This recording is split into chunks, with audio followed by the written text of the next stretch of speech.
Welcome to ITWL's first one-on-one interview type show. And we got KT here from the Utopic Socialist. What's going on, man?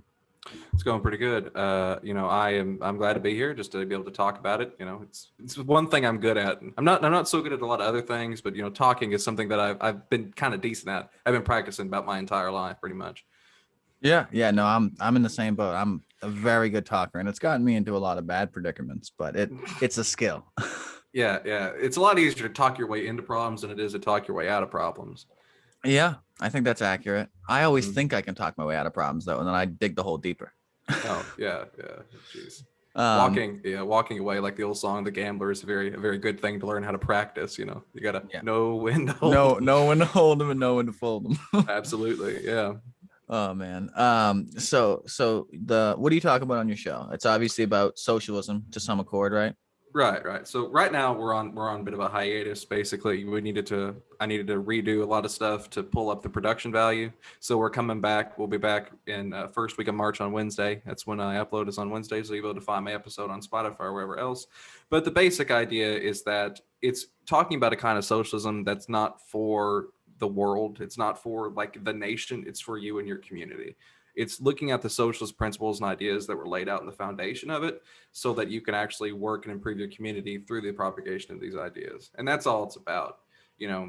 Objectively, the term socialism is just a catch-all term for these things that many people agree with in terms of building their community and just ways to make it better. And so that's what it's about in terms of the show. Sort of socialism for the individual, not socialism for many individuals.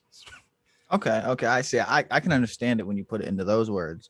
In the past, like first thing that comes to my mind when I hear socialism, now that I live in Vermont, is like Bernie Sanders. Everyone's like he wants to. So like that's a different connotation, right? He's not talking about teamwork. He's talking about coming like out of a democracy into a different type of like how we would do things, right? Right. Well, I'm Kentucky, so our senator also talks about socialism. Oh, yeah, Mitch McConnell. Yeah. I've heard the name. I'm only big enough on politics. Like when I was a teenager, I used to say, I don't care about politics. I just don't care. Mm-hmm. And quite frankly, there's so many people who do. It's better to outsource. You know what I mean? Like I could just point at Steven and be like, go, and he'll fill me in. But it's politics is a really demoralizing. Yeah, it's straight up. It is demoralizing. It's because rough. you get sort of in this headspace of like, I'm right. Like my positions are the right ones. Why is everyone else going left? Yeah. Like what's the deal here? Like no, I'm the person who's correct. Everyone else is wrong. Therefore, like the world is bad. And so like, it's very important to maintain a sort of, other positions and such and talk with people of varying beliefs and systems. I think that's a problem anybody can get into, is sort of like hammering down and like, I am right. And the people who agree with me, they are right because they agree with me, sort of thing. Yeah. That's like, we're calling that echo chambers nowadays. You have a person who, due to confirmation bias of everyone around them, believes their ideals to be, upheld and perfect and righteous. But, how many wars are fought in the name of religion? God told me that, it's like. Yeah. I mean, we'll fight over anything, though. We're humans. I mean, and Americans. I mean, me personally, Kentucky as well, so. Yeah. There's I don't know. There's sort of a myth that floats around that Kentucky was originally like it's an Indian name for the land of blood or whatever it is. I don't know. It floats around every once in a while. Damn. I've never heard that. That's some deep shit. Yeah. It's probably not accurate. It's probably just one of those things that like Idaho, but yeah, that's sort of where they got Kentucky from. It's an old natives thing. Wow. So, yeah. Mm-hmm. I had no idea what that. So, is it like the Great? I don't want to call it the Great Plains. I know it's the name for a state, but out towards Kentucky, are you mountainous or are you flat? So there's two sections of Kentucky. You really got Eastern Kentucky and you got Western Kentucky. Western Kentucky is you're full of hills, and we got Mammoth Cave over in this side of it, hills and sinkholes. Basically, that's what we deal with. The further east you go, that's when you run into Appalachia. So you keep in the hills, but then eventually you get into the mountains and such, and that's sort of where that develops. And also, western side is a lot more of your richer side. It's more developed, and then your eastern side is a lot poorer. Even though we're one of the poorest states in the union. Yeah. That's interesting. Everybody's got to find somebody worse than them. Yeah, it's all about who's got the short stick. you know. Yeah, yeah, absolutely. I'm Western Kentucky. The only reason I brought that up is like something that's always been on my mind. There was a Mhm. person from Iowa in front of me this morning when I was driving, and you know, we saw it. I was like, oh wow, that's a far ways away. And I was thinking about it because I've heard the theory. Have you heard about why they think the Midwest is flat? No, I haven't. So, according to my research, one of the theories that stands is that X amount of years ago, whether it be hundreds of thousands or maybe millions or hundreds of millions. I mean, I'm surely not a dater in that sense. They believe that there was like a mile high ice wall in Canada, and Mm, that through the world, you know, churning and becoming warmer as we're realizing it happens, the more, you know, CO2 ends up in the world. Um, they believe that the iceberg fell, and that's what flattened most of America. And there's diagrams and maps upon this, and they believe that some of the like if you were to in the sand put a stick and then water were to run down up against the stick, it would create a wishbone to the bottom. mhm, And so there's some of those depictions based on places. So if you were to imagine water coming down or ice coming down or a mass of density coming down from the north, in spots that there's like a mountain here, the two spots here are flat, and it's continued mountain here and protected spots, and like, you know, so it's just these weird coincidences that it's this big raining flat thing. But if you were to think of it in a downward sense, since water is not going to come up the whole thing, it I don't know, it's an interesting theory, and I think about mhm. it quite often. Yeah, I did hear that they think the reason Kentucky's full of hills is because of the New Madrid fault line had a snap. Whoa. So like tectonic shift and everything just goes up and down in its own respect. Yeah, it's basically like like when you shoot a blanket out there, like when you wrap that over your bed. That's what they think is reason Kentucky's full of hills out in the western side of basically the whole state, and basically made a lot of this area full of hills and such. That's the theory. I know that in school we have to learn all the time. You got to do your you got to do your earthquake protection and everything. But we Yeah. all know that here's what'll happen if there's ever a an earthquake for the New Madrid fault line. We're gone. Like we all know it. Like we're all just like, look, if that thing ever fires off, there is none of this, duck and cover crap. It's just gonna rip us out completely because it hasn't yet, and we hope it won't, but it's there. And they tell us that we're just like, oh yeah, the New Madrid fault line. If that thing ever snaps, what'll happen is that the Mississippi River will basically become us, or Wow. not the Mississippi, the Ohio. See, I've never I know about like the Dwayne the Rock Johnson's movie, the San Andreas, the fault line there. Yeah, yeah. How far are you guys in relativity from like California's, 100% across the country from where I am, at least as far as west Mhm. speaking? Are you like north of Texas, or are you east, like northeast of Texas? Oh, and Kentucky, yeah. So we're northeast of Northeast. Texas. Okay. So you're a Yeah. ways away from Cali, right? Yo, yeah, ways, heavy ways away. We're just south of Indiana. Okay. Yeah, yeah. All right. Okay, so that makes sense because I was trying to think of the Hmm. relative sense to California, because I know like their fault line, they at least according to the movies, theatrics, and the Yeah. science that didn't seem so theatrical, they were like, if that were to snap, everything close to it's gone, and we're gonna not, Hmm. not only feel it but be impacted by and Hmm. that's something I think Yeah. about. Like that's a Oh, that's a United States under, right?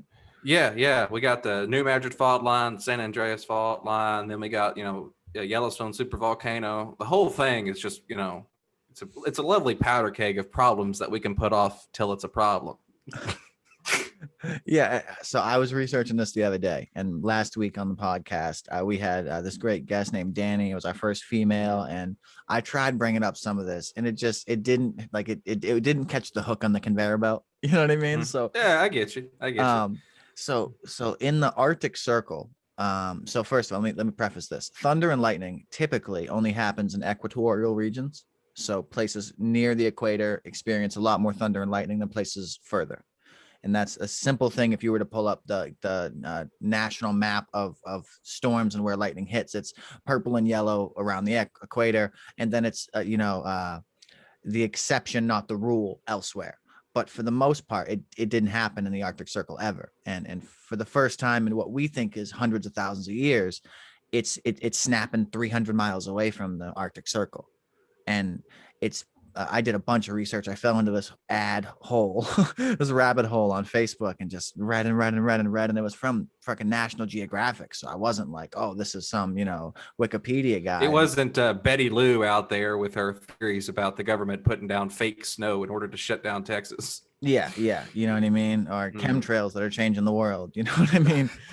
They probably are. I think that might be the case too, but no, a Yeah, story for another time. But so yeah, the big deal, I guess, is there's this thing out there called the permafrost, and even without knowing it, understanding the prefix perm being permanent, it's not supposed to ever thaw, yeah. and due to just a few degrees of warming in the Arctic Circle, what used to be a barren Iceland, and not so much Iceland, but barren, and there was no plant life.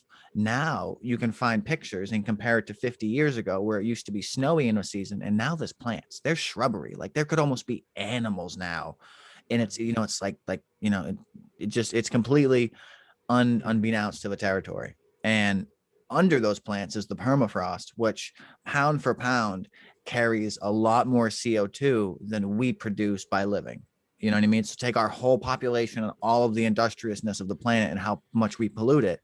The permafrost makes us look like an ant in the Yeah, sense of, that's the thing is, that's the worry is that, as we go on, that we're going to get to a point where we basically kick the can so far down the road that now it's a problem that we cannot solve. And the whole thing of like the Paris Climate Accords and everything is basically we need to get ahead of this quick enough before we run out of time, and then other people claiming it's not real.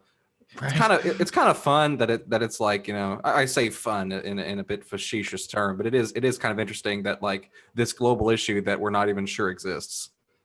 Yeah. Like as a collective society, like all the climate scientists are saying it exists, and then everybody else is going, nah, I don't think so. I think you're wrong. Yeah, I experienced a lot of that in my personal studies, which we can get into, metaphysics and advanced metacognition, which I feel like, and philosophy, which I feel every person has a right to know. Like we all have a brain, and in my personal opinion, the most expensive item on the planet is our brain. Like that's the only thing that can go from retarded basically to a genius, and it's by choice and by your own engineering to some degree. Like I don't hear the phrase mental upgrading nearly enough. And like your brain is not passive. Like you have subconscious and conscious, and we don't even begin to know shit about the brain. Like, you know what I mean? To say that we can work on it is a joke. We're learning and learning and learning and learning and Oh trying. yeah, I mean, like it's so confusing. I mean, we have certain technology. Like I know, like in psychology, they have like a big magnet now where they can shut off a part of your brain with it. That sounds insane. I did research into TMS, transcranial magnetic stimulation, and Hmm. that's basically like an infant-sized defibrillator that targets a specific muscle in your brain, which causes which they believes to alleviate depression, anxiety, and they're getting some Oh quite yeah, quite yeah, I good remember work about on it. that. Where they basically shoot electricity down into your brain. Yeah, Yeah, I mean, I'd like to try it. Like basically, right. they shut off your brain and then turn it back on. But like you've never really had your brain stimulated by shooting down like a couple thousand volts into it. I know, and I'd It'd be rather have a some it'd be something scientist cool do to it. try. Like yeah, I don't want to do it myself. I don't want to get like Oh, Ricky. I don't get Ricky out here with a car battery and some hope. I mean, that's not what I'm asking for here. I'm just saying like I'd try it if it was available. Like if a guy in a lab coat was like, yeah, let's go ahead and see about this. so what about Neuralink? Will you drill a $50 or a penny size hole in your skull and implant wires to parts of your brain that give you abilities that we don't have? Well, I don't know. It's not here yet. It kind of is like Elon Musk. That's proprietary technology currently being worked on today. It's been being Yeah, worked on yeah, for but that's like self-driving cars. It's the same sort of stuff like that. yeah, I don't know. See, like the crux to me is like I'm 26, Yeah. and so I'm Hmm. born in 94, and the most advancement the world has ever seen since Anno Domini in 2021 years has been 50 years of technological booming that has made the entire planet just land a rover on Mars that has a helicopter on its back. compared to the 1920s when we were shoving diamonds in our orifices to save them from the Great Depression. You know what I mean? I might be off with the years there, but my great grandmother kept diamonds through that thing, and it's crazy. There was a diamond famine for due to the poverty and the stealing and the looting for the longest time. I mean, the whole thing about it is, yeah, it's like we are just like this rapid advancement. I mean, you just look at the difference in like, even like, look at World War I versus World War II and the differences like in the wars of there, like that era that was 100 years ago. I mean, we talk about that was our first modern war. But I mean, here we are 70 years later or 80 years later, and it's at a rapid pace of advancement. Sitting in class and you're like, teach, why we got to learn how to do all this like math crap? And they're like, well, you're not going to have a calculator with you wherever you go. It's I know that was the biggest kick in the face. Like I was like, really? And we there was the one time where it wasn't a kick in the face was I did a CAD class, which is this really expensive software. In fact, the computer aided design. The blue people from Avatar were made from one of the legions of discs from the CAD software. We use the blueprinting architectural designing software for building 2D house blueprints. And dude, you had a calculator on the screen because you know what I mean? We don't, if I was working on a blueprint for Europe, I had to go by their standard of measure, which I didn't learn. So like it's I was at Walmart earlier and she's like, it's 4 meters. And I was like, 12 feet, 11.6. I don't fucking know. I didn't learn. It's that. A little more than 12 feet. It's more than 12 feet. Yeah, it's a little more than 12 feet. It's like 3.1 something or such. Okay. It's a little more than a yard. Yeah, it's a little more than a yard. Okay. So. Yeah, they keep telling us we're going to switch over to the metric system. They keep telling us that, like they keep saying it, but they've been saying that for decades now. It's asinine. Like for my car, I have a Subaru Impreza, and you gotta have 2 sets. You gotta have 2 sets of wrenches to you get on it. A metric set and a imperial set. Yeah, and I learned that fast because I bought a mechanical hydraulic gauge for my car, which was a direct oil line. I took my oil pressure sensor and teed it so the sensor stayed, and then I ran an independent oil line into my dash, through the firewall. Grommet already was there up through my dashboard, and I just literally drilled it into the top of my dashboard. I think it looks sexy, but maybe someone else would say it looks retarded. Nonetheless, I now have an oil pressure gauge that's accurate to a lot. Like it gives me a consistency of PSI that I can live with, because Subarus are known for head gasket problems and oil loss, and it's not going to tell me when I'm down a quart, but if my head goes, it'll tell me that I hit the bank before my 4 PSI idiot light will. You know what I mean? I can tell I'm not at 70 PSI. I'm at 4, and my light doesn't kick on until 4. I'll have permanent damage by then. But nonetheless, when I was working on that, it was Japanese threads, and I bought an American gauge. So I then had to go out and buy a part that had Japanese male threads on the bottom to go into the motor, and then American 1/8 inch NPK threads for the gauge fitting. And it was like, thank God it was the gauge company who had this, because they're aware of this problem. But holy fuck, like no part store in the world has it. We don't have half American, half Japanese, because we don't even have room for all the American and all the Japanese, let alone crossbreeds. Yeah, it's ridiculous when you're doing any stuff like that, because you do run into that a lot of times and everything. I have background in carpentry, so that's what I did. And carpentry it's very, very fun, because you're dealing with like 16th and 1/8 of an inch and 30 seconds and 64ths at a time and everything like that. So when you have to switch over to metric for anything, you're like, yeah, go ahead and give me 40 meters of that. You're like, I'm gonna break out the calculator on that and throw up the conversion. Like, I can relate. My dad was a carpenter, and I did the trade for a few years, and I've never worked with metric. yeah. No one does. It's awful. Like, mechanics and they have to deal with both, which has got to be crap, because all the time, is it imperial set or is it a metric set? I've never understood why they're not the same sizes. Why is it that the imperial size, like why is it like a 1/10 of a millimeter not the same as a 32nd of an inch? Like why are they not the same size with different numbers? It makes no sense. And it's the weirdest thing is that we have so much.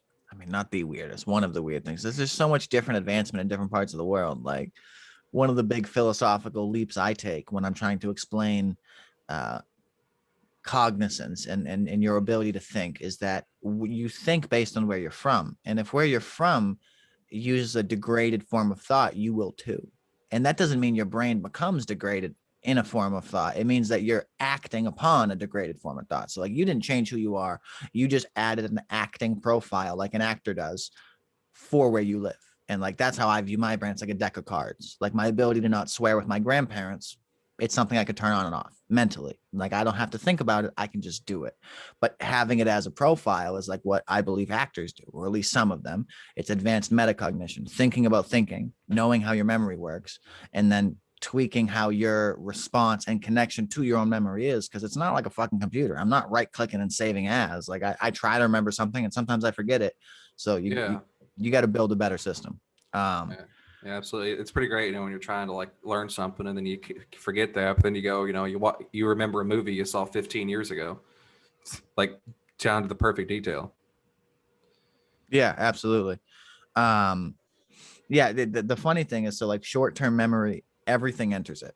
Everything. Like you can't honestly stop anything from entering your short-term memory. Its job is to just suck up as much info as it can using your five senses, and even possibly more. Like you can retain memory imprints from your sixth sense. Like, like there's things that like you know how when someone's looking at you and you turn around, you're like, I could feel it. You know what I mean? Like we can't explain that. We have no fucking idea. We can't see the energy. There's no tangible understanding of Yeah, like. yeah. I heard they did an experiment with like it was coughing, yawning, or sneezing or something like that, and they did it in like another room, and a person could tell that they were doing it in like another room completely off of that. I don't know what the scientific reason behind all that was, but yeah, we have little funky things that our brain does that it's pretty hard to figure out. At the Yeah. end of the day, it's like ground beef full of electricity. It's kind of hard to dig in there and see what happens with it.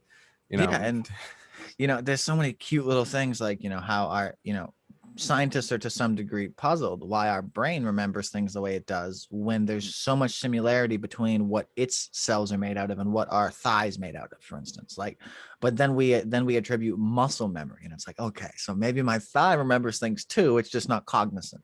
Like it's you know what I mean, it's just it's very strange what we deal with, and then and our brains are really not, they're built kind of crappy too, with the fact of like diminishing returns, oh like yeah. that's a terrible thing we have to do with diminishing returns. Like, why is it that things get less fun the more we do them? Wouldn't it be great if like things stayed the same, like the amount of joy you got from doing something was the same always? Right. And like I heard this said the other day, but I forget by who, but the principle of it stands the same. And it was people can wrap their head around. I think it was actually someone was talking about their dad on a podcast, and they were saying, like, look, my dad could wrap his head around going to work, punching a clock, working, punching a clock, going home, resting, bills, chores, go back. Like that's structure. And like to some degree, when I was thinking about my life, and I thought about this a little bit today before I came on here, I appreciate structure. Like I like punching a clock. I like that when I push two wires together with an expectation, if I did it right and it's the right parts in the right context, it works. And it's like that's kind of magical, because if I take my two fingers and think that they're going to explode when I do this, they don't. Like so Well, I mean, we've all seen the oddly satisfying, like the videos on YouTube, whatever it is, where they're like, it's something that just works perfectly the first time. As we get that nice little, we get a little dopamine hit off of that. mm-hmm. It's just nice for us to see things working. Yeah, you see, I built like a schizophrenic dopamine receiver in my head, because I was like, so I and at like fucking 14 adapted this inside my head philosophy to get dopamine once I found out about it, where I congratulated myself for everything. I lived on a point system, and the points never mattered. There was no number. So when I reach into Oh, my whose line head, is it anyway? great show. Oh yeah, yeah.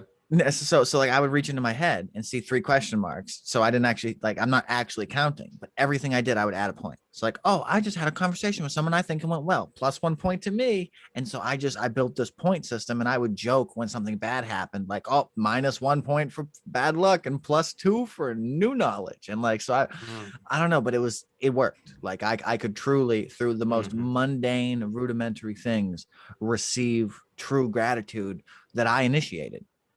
Yeah, yeah. It's finding little ways to get that together. Like, especially like there's so many different kinds of philosophy out there. Which we try to develop in the ways like seeing the world. And even like unintentionally, because everyone's got a philosophy, just not everybody's got a name to tack on. 100%. So upon that, and we're talking about like what we're looking through in the looking glass. You must be high, not you personally, but your demographic where you live is highly religious, right? Yeah, I'm religious myself. Yeah, no, it definitely. There's a lot of churches. There's a lot of that going around. Religion is something that is very common. Okay. Yeah. So I met this new guy at my work, a new job I just got a few weeks ago, and he was telling me how great his at home life is. Like it's just amazing. It's blissful. We work together, and it's the best team. And I knew him for like a week, and I was just like, man, he got lucky. He got lucky, and that's all I was saying until I found out. No, he believes in God, and he went to Bible school, and she believes in God, and like that's the common ground they stand on. That's not a Mhm. tangible thing I can stand on. I respect that someone else could based on their own beliefs, but like that's just I've never been in that demographic, so I've never got that outcome. Hmm. My Well, I wouldn't say that you have to go to church and Bible school and all that stuff to have a good life. I'm not one of those religious people. My belief is that everyone's lives are sort of like made with them just sort of working to be good people, and a Mhm. lot of people find ways to be good people through the church. A lot of other people find it through charity and a lot of other days. It's just finding ways to help people and pursuing your faith in the way you feel that it is best done. Yeah, I think and that's the way I see it. And for out of different words, I try to take everything with a grain of salt. Mm-hmm. So I try to look at it where even if you believe in something I think is fictitious, if it's about betterment and teamwork and Mm-hmm. camaraderie, those are principles I can align with. So I don't care if you believe in something I don't. That's probably par for the course. There's a lot of Yeah. people in the world, you Yeah, I know. wish that we could all look together towards the end goal as opposed to looking where we all started.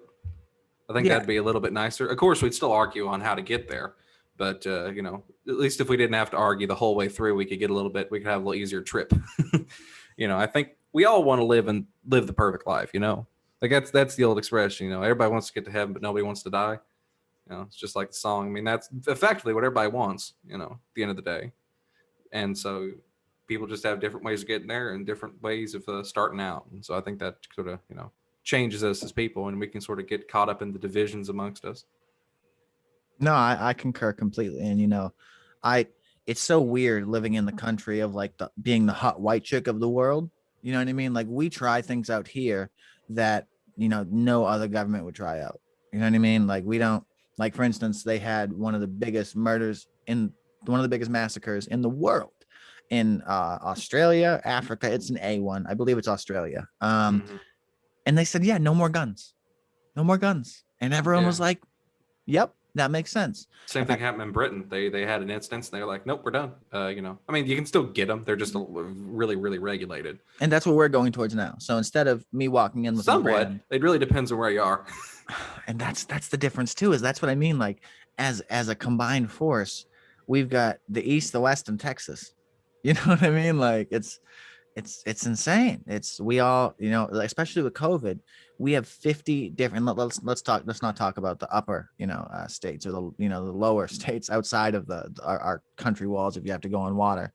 Mm-hmm. Um, Yeah. So you got Well, what 48 states who can independently choose to do what they want. Like for COVID, like fucking Alaska just said no more COVID. COVID's gone. No masks, no restrictions, no nothing. yeah. Well, they vaccinated their population. And everybody was like, "How It's did that Alaska get out of vaccinating the population? How could they handle refrigerating it? How could they handle you got them. refrigerating the You got them vaccine in there. Alaska? How Yeah, could no, really?" that's a good one. Yeah, yeah. They just flew it out there in like their boats and or not even flat on their boats, but their water planes and all that stuff out there. They just delivered the vaccine. They didn't need to refrigerate it. It's just cold up there. Right. So Yeah. like, do you think that with the new strain coming on, that the alleged new strain that's coming on, Hmm. like to me, that makes the vaccine worth a bunch of yellow snow. Like, you know what I mean? Like you had Well, something that I could hit you in the face with before that would have been effective, but now it's something I don't even want to touch because I'm unaware of its efficacy. You know what I mean? there's sort of you want to look at basically the potential outcomes of something before you make a decision and see which the most likely. And so I pretty much see two ways that this could go. So according to the data we got now, the vaccine's effective against the new strain. And so the Okay. theory is that the new strains are popping up because they're popping up everywhere. It's a virus. They just do that. The more people infected, the more new virus strains we get. So the theory is that because this is a new type of like the way the virus or the way the vaccine was made was a very, very new advanced technique. And that's how they did it so quick too. But everything like that. And that's sort of how they threw it out there. The theory was we're going to develop it out there and we're going to get it sent out there and it's going to work. And so if that is the case, then that's great. And we should all take it. But then there's the other possibility that what's happening with these new strains is that we're going to get a strain that isn't defeatable by this specific vaccine. And, then it's going to, go off and spread everywhere. But the thing with that is it's sort of like the flu. We've all gotten used to the idea of like the flu, like, it's flu season. Everybody, watch yourself, make sure if you're sick, check that, go to the doctor and get a flu test, It's something we've all had to do before. It's just something we're used to at this point in time. And so in that case, yeah, it's a possibility that there's going to be certain strains out there which aren't possibly hit by a vaccine. But at the end of the day, you could still get the first strain, which is still bad to get. It's sort of like wearing a seatbelt and then saying, well, if I get hit by a semi truck, I'm going to die anyways. Yeah, but if you get hit by a Fiat, you're going to be less hurt. It's sort of one of those things of the cost to benefit ratio is the cost is very, very low and the benefit could potentially save your life. And so what we could see, and this is just like, the potential dystopia we see is that every year there's a new COVID vaccine that we all got to go get. Yeah. Yeah. And it'll just be like, hey, it's flu season, come get your COVID and come get your influenza shot. And then you go on your way and don't have to worry about it. That might just be the thing. Because as we get, the only reason our supply chains are bad right now is because this is the first time we've had to produce it. We've got huge networks for like backup influenza vaccines. So we'll just have to spend a couple of, $1 billion, get that brought up to code. And then, every year it'll just be, well, time to do it again, Oh, I hate the idea of that. I'm 26. I've never gotten the flu shot in my life. I've never had, I got the flu last year. And to be honest, I think I had the flu and COVID simultaneously. And I'm almost positive. I mean, I have a test that said I had influenza A, so I'm positive. But there was reports of people having influenza A and COVID. And guess what? In the most legitimate sense, I had bilateral pneumonia, a complete degradation of every joint. I was working 7 days a week, 110-hour shifts weekly, very hard, the breadwinner for my family, the sole worker for 3 mouths. So I'm used to working, and so my immune system's good. Like I'm 6'3", my BMI is a little low. Like I'm fucking almost borderline anorexic. So but I've got muscle mass. I mean, I'm scrawny, but I'm healthy in my mind. I just quit cigarettes 10 months ago, but shit. So I still smoked in, January of 2020 before COVID was even existed media wise. And, I just woke up. I went to bed Sunday night, fucking working 7 days a week, completely fine. Waking up each day restful and ready for the day. And I woke up on Monday, and I cried because I like lifting my wrist hurt. It felt like I was abused in my sleep, but like literally, but it wasn't like I was hit up top or up in the bottom. It was 100% abuse. Like joints I didn't know I fucking had hurt, and it was weird. Like I said, I'm as a healthy fucking, I was 25 at the time. I'm 25. Like I have good genetics. I work out. I did karate my whole childhood. Like as far as genetics go, I think I got the lottery. And I woke up in despair and immediate ambulance, get to the hospital, 4 IVs to get me undehydrated, if that's the prefix for dehydrated, to get me rehydrated, 4 IVs. And I had influenza A and bilateral pneumonia. Now they knew based on later on that COVID was bilateral pneumonia. And the other kick in the face was that pneumonia is typically not present with the flu. Like that the flu is due to cause A and pneumonia is due to something else. So for you to have both and not know, it was unlikely. And even the doctor was like, I don't understand why you would have a pneumonia as bad as you do and the flu and only notice today. Like, you know what I mean? To say you were fine last night with these chest x-rays, I don't understand. And like he used less words, but point being, like that's what I had. And fast forward 3 months, bilateral pneumonia is sweeping the fucking world. Yeah, so I had the COVID just back in December. It was my Christmas present for my mother.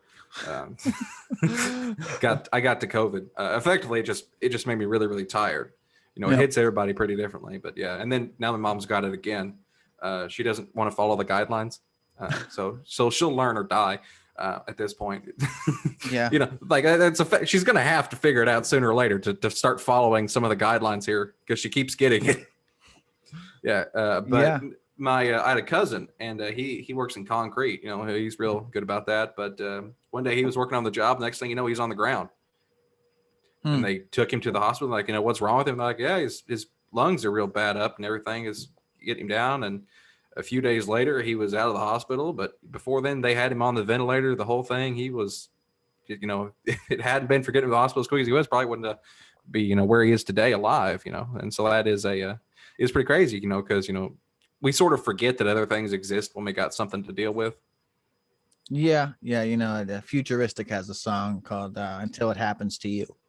And it's just it makes sense. Like, until it happens to you, you just you don't feel it. And there's so many. That's the thing that gets me too, is like when I try to think objectively as a team, I almost understand it's futile, and I dislike understanding that. But I'm a chess player. I can think two ways. I can think 5 moves ahead and never make a mistake, or I can think 25 moves ahead and think of every possible move that could be made and just scramble through the outcomes. And those are 2 practical approaches to life. You can either write everything down to keep it out of your head and try to maintain everything, and then accept when disorder becomes in the place of order. Because like there's certain things you can't like when you think about it, like a pool game, sometimes the cue ball is not in the physically it cannot hit the ball you need it to hit. There's too many objections. Like, you can't fly an airplane through a mountain, and 3 pool balls in front of your trajectory is a mountain. So the fancy jump shots may work occasionally, but that's the exception, not the rule. And so like I don't know, it's so hard to connect everyone. Back to the initial statement, like IQ, your brain and how it works. Like IQ being the cup in your head, and how the cup that can hold knowledge, and water being the inside. And the more you learn, it's when you think about it like that, and then you understand that IQ has nothing to do with anything you've ever learned.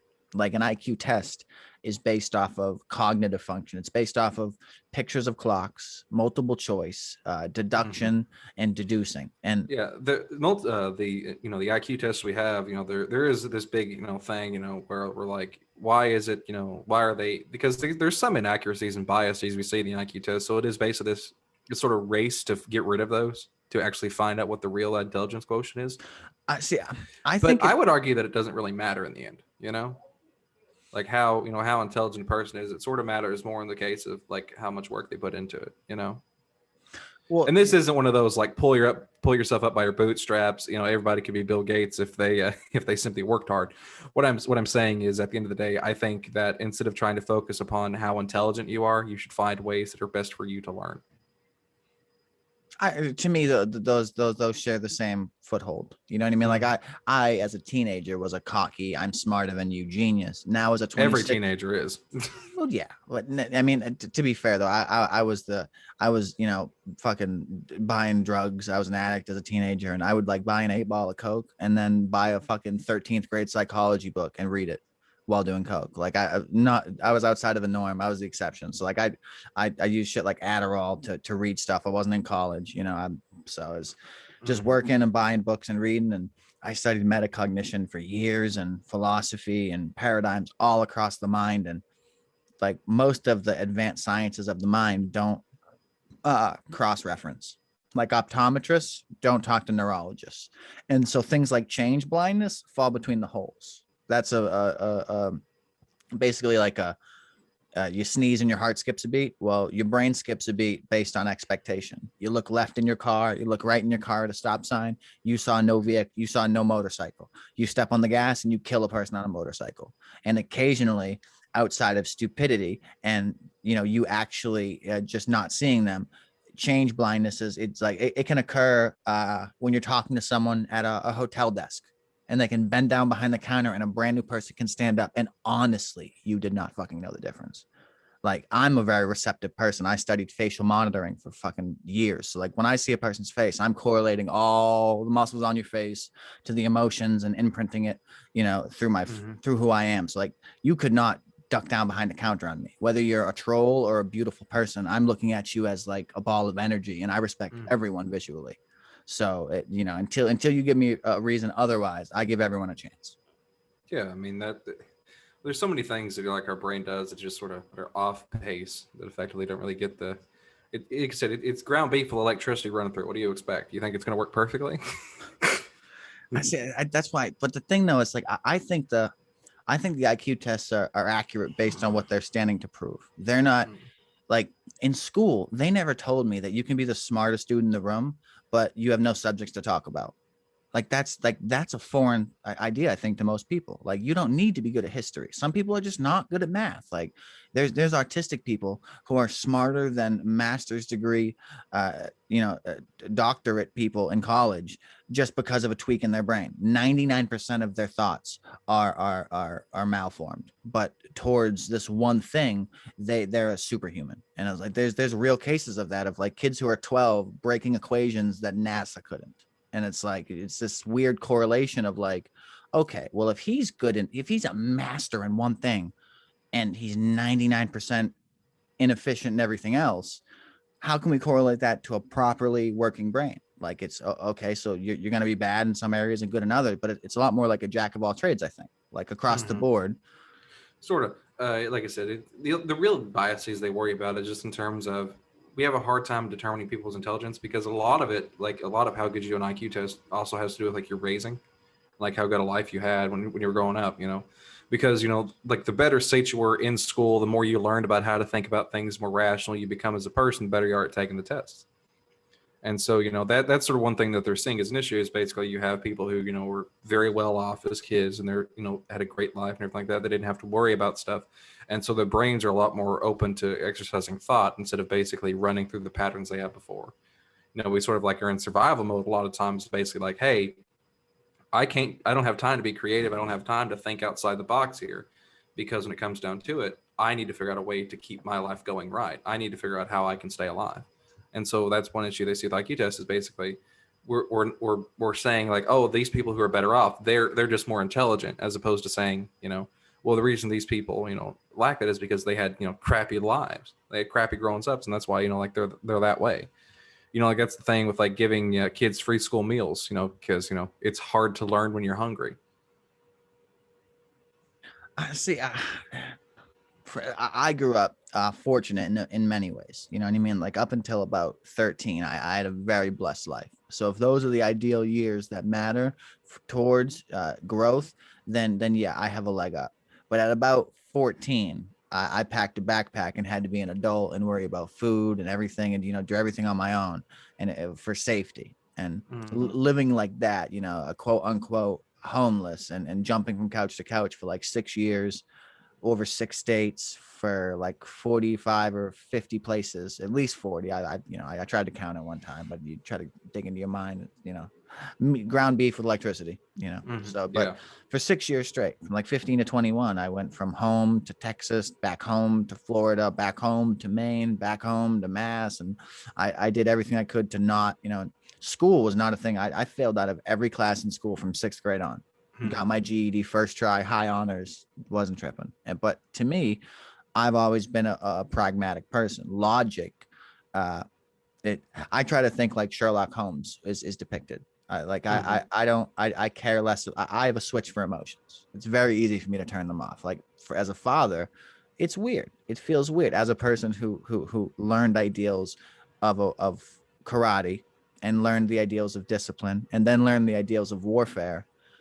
Like it's a very touchy line between warfare and day-to-day life. Like it's very hard to understand how to practice in the art of war and then understand that your love and emotions are worth something. Because if you allow them to hold you for an eighth of a second in warfare, you're dead. You're not allowed to have emotions. It supersedes thought, emotions. And so emotions are not good when you need to think tactically. And once a Marine, always a Marine. Yeah. And as the expression goes.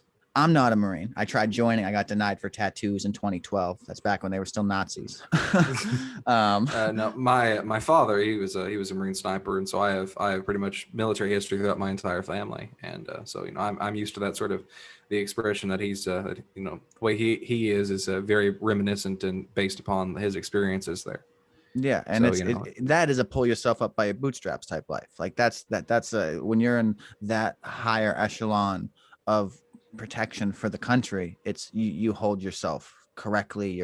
All your medals are straight. Like it's respect is of the utmost, and due to that, that's that whole structure thing. Like people can wrap their head around it. You make your bed, you make your suit, you follow your morals, you follow your protections, and you end up coming home. And it's like, yeah, well, when it comes all down to it, there is I'm all for like protests and everything, and like, but when you talk about that whole idea of respect, to me, I think of the Tomb of the Unknown Soldier. okay, I'm unaware of that. And I mean, maybe I know it by principle, but not name. Okay, Tomb of the Unknown Soldier. It's in Arlington. Basically, the guy, he walks across the thing. He does so many steps. There's a railing around it, Okay, is and that the giant cemetery in Texas for like it's in upper? Virginia. Okay, Virginia. Yeah. It was formerly Lee's plantation. Okay. Yeah, It's but ringing a super bell. Like I feel like I was probably in the end of Saving Private Ryan. That's where they were, right? One of those yeah, places. I think they were over in France actually. Oh, really? Yeah, I think so. Huh. Yeah, we Okay. have things over in France, but anyways, at Arlington, Yeah. over there's the Tomb of the Unknown Soldier. It is a place which is just hollowed for like every soldier who has ever been unidentified and lost in battle. That is their like place, Hmm. and so there is this railing around it, and there's an honor guard, and there's only very few of these people. They have to like memorize like 13 pages of material. They have to have everything together. It's a very much a big deal of respect. And there is an event called like the Changing of the Guards, and a bunch of people will go to see it. And it is just everybody is supposed to be quiet and respectful, and you're supposed to stand when the changing of the guard occurs. It is a very important that you don't break any of the rules, and so that I'm as an area, I'm really really glad there has never been any there's never been like a protest there that I've heard of or that I've seen. I'm glad there isn't, just because it is a place that's not really for that. It's just a hallowed sacred place. Uh, People will like cross the line and will there's an immediate response from the guard who's walking across.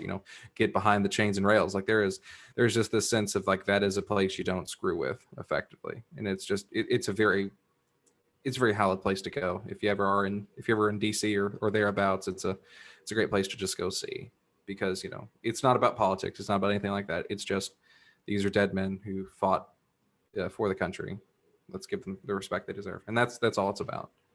Yeah, no, And so, and I respect every soldier. I mean, I'm the guy who, when I see someone with a veteran hat, I in the middle of Walmart, I'm thank you for your service. You know what I yeah. mean? Like it's Hmm. just I tried joining, and if given me not getting a tattoo when I was 14, and then rapidly throwing them all over my body in the next 4 years, I Hmm. passed the ASVAB with a great score. I was peak physical endurance, and I was a dropout, bro. Like I had shit grades, but I could get my GED, and I, Hmm. I would be number one in that obstacle course in my head at least. I was willing to work. My Yeah. dad raised me like a little drill sergeant. When I got in trouble, he made me do push-ups. He like and not and like he added embarrassment to it. It wasn't just push-ups, it was push-ups in the grocery store.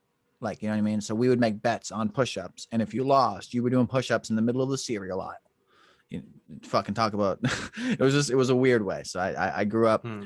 with a structure like that, and to some degree I respect it. I learned a lot of discipline from karate, and it's just interesting to think that if they didn't tell me no due to a tattoo, I wouldn't be a dad right now. I wouldn't have this fancy PC, I wouldn't have a podcast, I would be serving my country. And it's Hmm. just it's I Life is a winding river of possibility. It comes down Yeah. to it, but But what you just brought out about the whole tomb made me think of, so Socrates and Plato as a unit, when we're talking about the Republic, since they're both heavily in it. It's a 12-hour audiobook and/or like 5+, 6+ books, and maybe it's 8. I don't know, it's an asinine amount of information, but just audio, purely listening to it read, it's about 12 hours. And I usually listen to like a historian condense 1,000 words into 300 for easily comprehension, for easy comprehension. And so it's, but in that he builds a city, a metaphorical city, and he wants to know when good and evil will arise, And he also wants to know, to what degree must we inhibit speech? Like, are we allowed for people? Do we allow people to tell stories that are fables? Yes, because children like fables. Okay, moving on. Are we going to allow someone to defame someone, or give someone a I can't think of the like, to disgrace someone's name, a defamation of character? Like, will we allow someone to say something inaccurate that's a lie, but due to their first, what we consider the First Amendment, um, is it okay? And it's like they just go through it over and over and over, and I don't have an answer. It's an interesting concept. Like, if you were the Well, dude behind the wheel, there's the paradox of tolerance, and basically, should a tolerant society tolerate intolerance? I think yes, but I think that it's icy, like, because I think it falls down to your belief in society. If you believe that society is a fragile entity that is easily swayed into a horrible one, then no, you shouldn't tolerate intolerance because your society is too fragile. But if you believe society is a strong unit, then there's no reason not to, because it's impossible that it would ever be swayed to that. I think that's sort of what people's answers are based upon, is their view of society. see, my biggest thing with society, and you might laugh thinking of this from a socialism standpoint, because like, this is again one of the way I preach how the world is like, growing up, I lived in the projects and I was homeless a lot, and I got to experience the, like, maybe not the poorest of the poor compared to Blood Diamond kids, but at least American levels of like the deep Chicago, deep Boston. Mm-hmm. Just like, poverty line was triple what we made. You know what I mean? And I was just trying to find a place to sleep, and all the people were nice, and it was a family, and it was camaraderie, but you added drugs and guns and chaos in there, and it was very peaceful because it's structured. It's just about living, you know what I mean? Like, but you could die walking to go buy a cigarette. We were on the poverty line so low that like we bought cigarettes individually for quarters. So when you wanted a cigarette and had no money, you found a quarter or a collection of nickels, and then walked yourself very dangerously, again, fastly to the store. And it was dangerous just walking. Like, it's never been gentrified in those areas. It's dangerous. You know what I mean? Like, EMS thinks twice about going there. Cops don't like to roll their lights. The cops don't, but unis don't go there. Uniformed cops. My grandparents were police officers for 40 years, and stayed in that role. They didn't go. They went to sergeant and stuff, but they didn't, go to detective or anything. They stayed in the role of being an actual uniform, and the uniforms didn't go there. Like, the bad guys in those neighborhoods have bigger guns than the good guys, and the good guys have laws about rules of engagement. We didn't, and I don't mean to talk about myself in a negative connotation, but it's the truth. And like, if I wasn't prepared to be prepared to do something that even morally I was unokay with, then I would be dead. And it's like that I have this really strong principle in my brain that wants me to live, even at the cost of anyone. And I even partially mean like my significant other and my daughter, like, morally, in an art of war way, in a tactical way. If I love them, yeah, I'll sacrifice myself for them. But love is an emotion, and if the emotions are off, I don't know. It's just perplexing. I don't have a gun to my head, and I don't know what I'm gonna do. But when you, or when anyone comes down to a moment of a life for the life, and the life is you, is it a life living or you? It's just something I think about quite often, because I'd like I to think that's one of those questions that's impossible to answer. It's just circumstantial. You do it or you don't. I think everyone innately has the answer into them, but it's not something that they can find. It's not something that you can actually say. I don't believe it's provable to a person that you would give up your own life for another. I just don't think that is something that we can ever like truly say. We can claim it and we can act as though we're that good of a person, but with the simple fact that being in that, without being in that situation, I don't feel that we have the answer.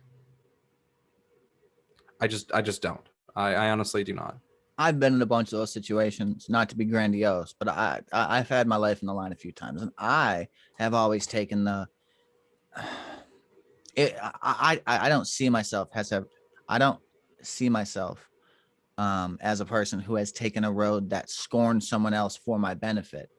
But in a situation of being at a party when the cops show up, I'm sure as shit not waiting for you, Joseph.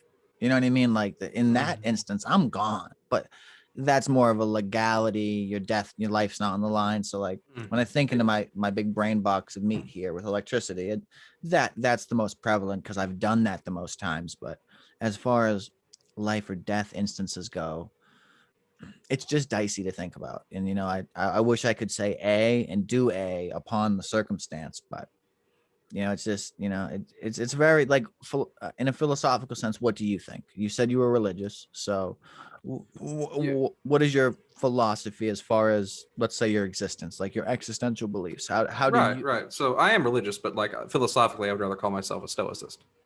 can you define that for me? Stoicism is basically comes off of Marcus Aurelius's sort of meditations and such. Epictetus and Seneca, they were big proponents of it.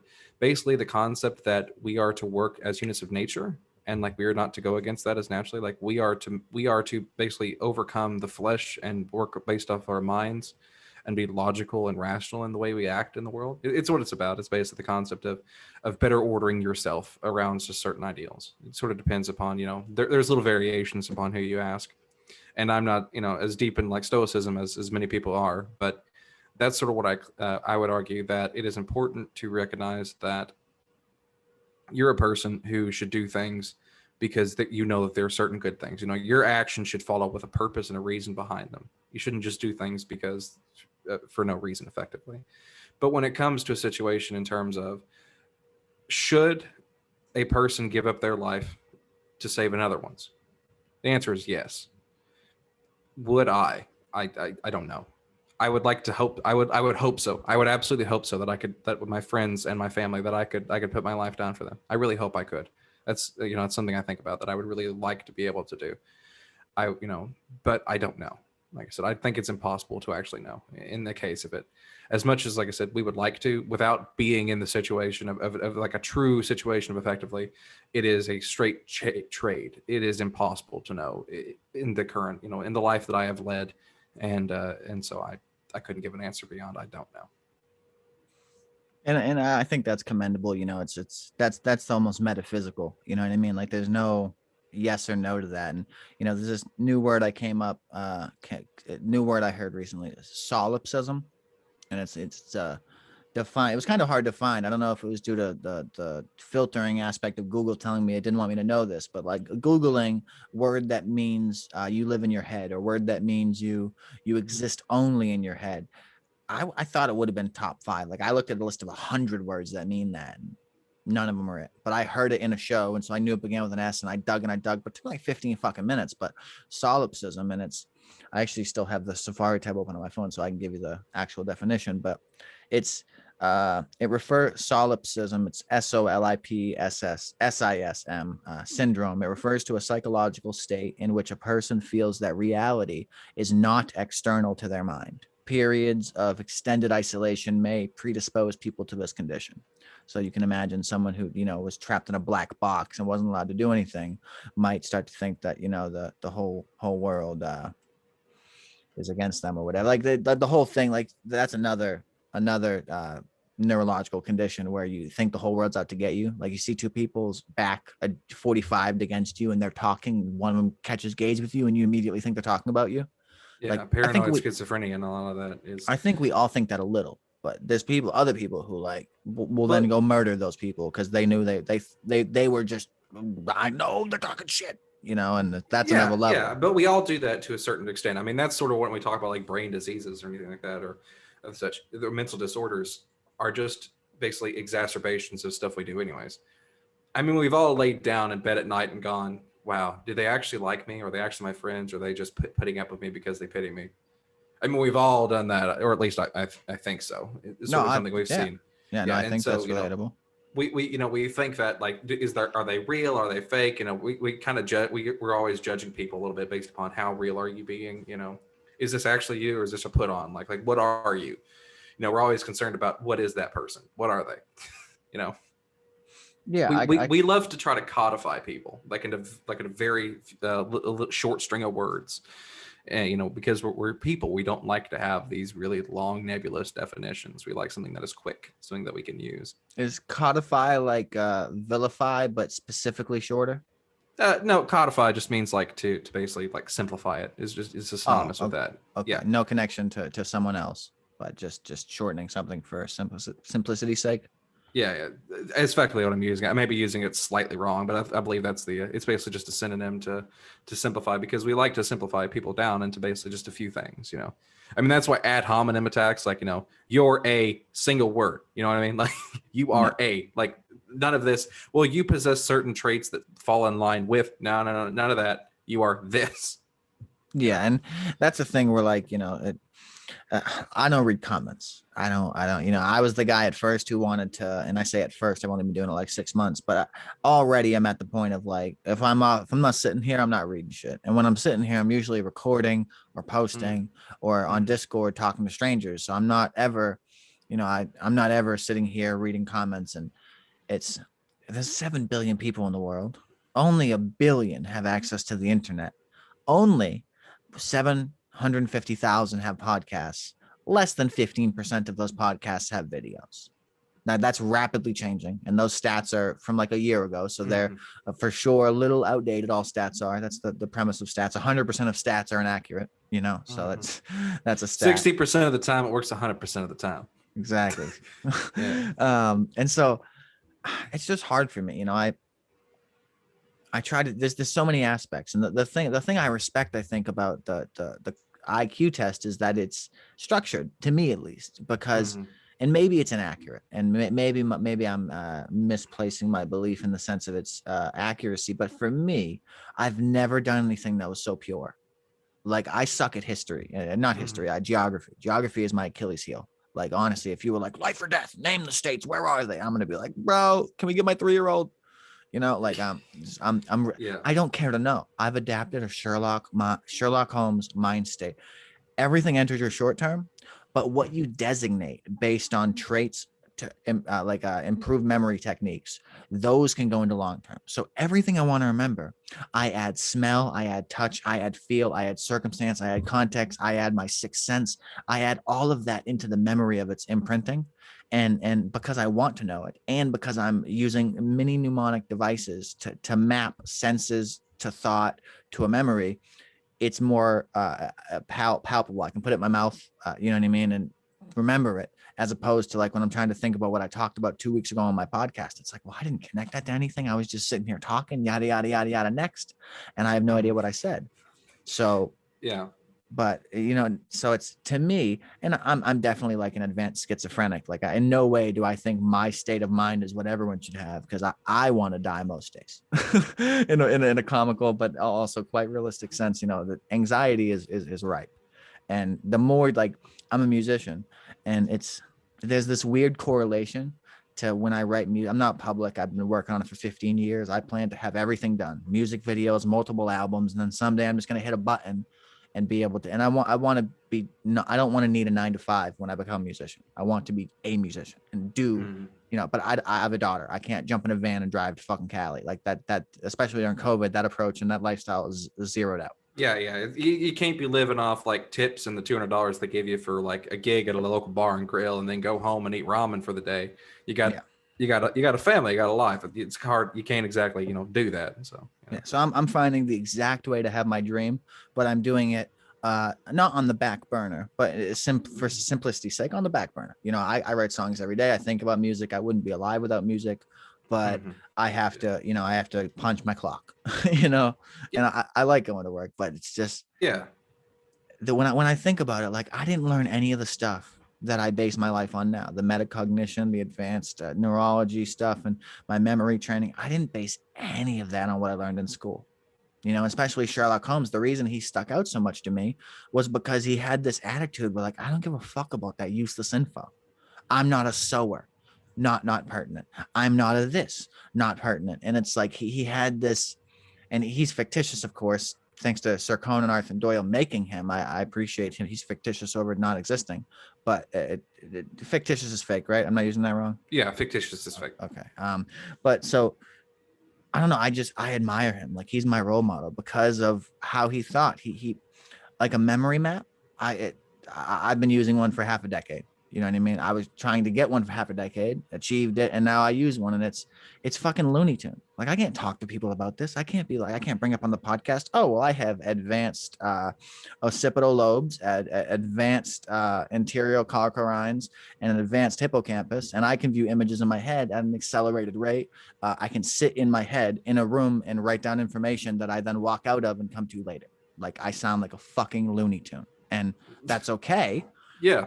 but it allows me to have memory techniques that don't exist to the daily person, and they exist to everyone. We could all have this if you wanted to be insane. Well, But the only thing going on with my brain that's special is the fact that my skull's thicker than it's supposed to be. like legitimately. Mm-hmm. Well, I mean, is there a big deficit besides stronger neck muscles? Headaches. Huh. Yeah. What, lack of blood flow or something due to the thickness, or I don't know. Headaches. I get bad headaches a lot. They're very, very frequent.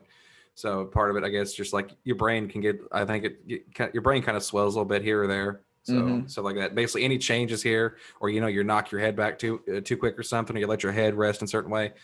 Basically, my body does not like it because my head's thicker than it's supposed to be. So I guess it's good if I ever get hit in the head with anything, which I have been. That was something I used to do when I was very, very little. Apparently, I would just hit stuff on my head all the time. I'm a very clumsy person. My mom was like, "Oh, geez, oh, I hope he does okay." So maybe it was because of that. That's the reason I have a thicker skull. But yeah, effectively, that's what's going on with me. I was the guy who should be dead, because like I was the guy who was standing on a rooftop looking at the gap between buildings, looking down the alleyway and being like, I've jumped puddles bigger than this. Fuck you. Step, jump. And like the, and because I'm just so connected ever since I was a kid, and I adapted this mind state. Like to me, when I pick up a pen, it's no longer an object. It's me. Like I don't think of it as a pen anymore. I think of it as an item that I wield its full potential. You know, and maybe I'm a crazy anime character in my thought, but like still, no matter what I hold, whether it be a pen or a gun or a knife or a keyboard or a mouse, like when I'm in Call of Duty, it's not a keyboard and a mouse. I'm thinking like wherever I see I need to shoot. So when I see a guy on, 75% out my screen to the top left, I'm not thinking, okay, this button, and move. It's just instant fucking button on the moment. And I'm using my brain to see as the character. And like, that's what professional players do. You're not even at a desk anymore. Like you're in the fucking world. I'm like, I have had breaks in reality based on how much Call of Duty I play. And I'm not even fucking kidding you. I forget the name of the condition, but it's where you do something to a ridiculous extent and it starts mapping parts of your brain that are happening outside of when you're actually doing it. So they added paint cans to the last year's Call of Duty for camos. You had to run around the Call of Duty for Black Ops 4's Blackout Battle Royale and pick up little blue paint cans, spray paint cans, and they gave you camos on your guns. That caused me to, in the middle of fucking driving at 70 on the highway, seeing a Pepsi can, full vision aversion from the fucking highway, which unbeknownst to me has never happened, connect to the can and went, man, I need that camo.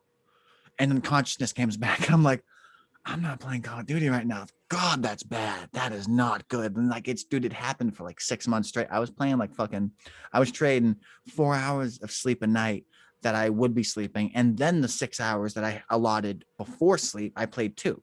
So it was just, and then I worked, and then I was a parent, and I'm sure both of those decayed a little bit for how much I was putting my prowess into Call of Duty, but it's just that world exists to me on like another level. You know what I mean? And like, yeah, definitely. It's what is that? 3,600 hours a year if you're playing 10 hours a day. Dude, I don't know. On Black Ops 4, I had over 1,000 wins. I played over 3,000 games, and a game would take 30 minutes.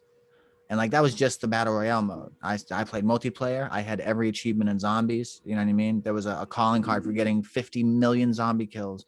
I got that in like the first fucking 2 months. Like it was just every day, fucking. Maybe it was 6 months or something. But I've played every Call of Duty for 10 years. Like this newest Call of Duty is the one I played the least. I played it all the way during COVID for the whole year and been destroying it. And yeah, I haven't even played the new zombies map. Just been caught a new job and stuff. Got caught up, but God, like, are you into games? Do you heavy game on anything? Yeah, I play the games. I play mostly grand strategy and city builders and stuff. Not very good at them, but I enjoy them. Yeah, well, that's what it's because about. you can get sucked in for 6 hours and just sort of think about it. It's nice in that aspect of things. But I got that ADHD, so I got to be in the right mood. Yeah. The brain has to be, the brain is very good because, you know, it's untreated for me. So it's basically whatever I lock down onto is what I'm going to do for the next few hours. So yeah, that's effectively the way I work. Is basically I need to have a lot of stuff happening at one point in time to stay focused on any one thing. But when it comes to like right now, I'm actually listening to music. So as we're having this conversation, because it helps keep me focused and down to it. But when it comes to like video game stuff, I play like Victoria 2, something I like a lot. Hoi 4 is all right. Tropical, that sort of stuff is fun for me because there's a lot of numbers always float and there's always something happening, an aspect like that.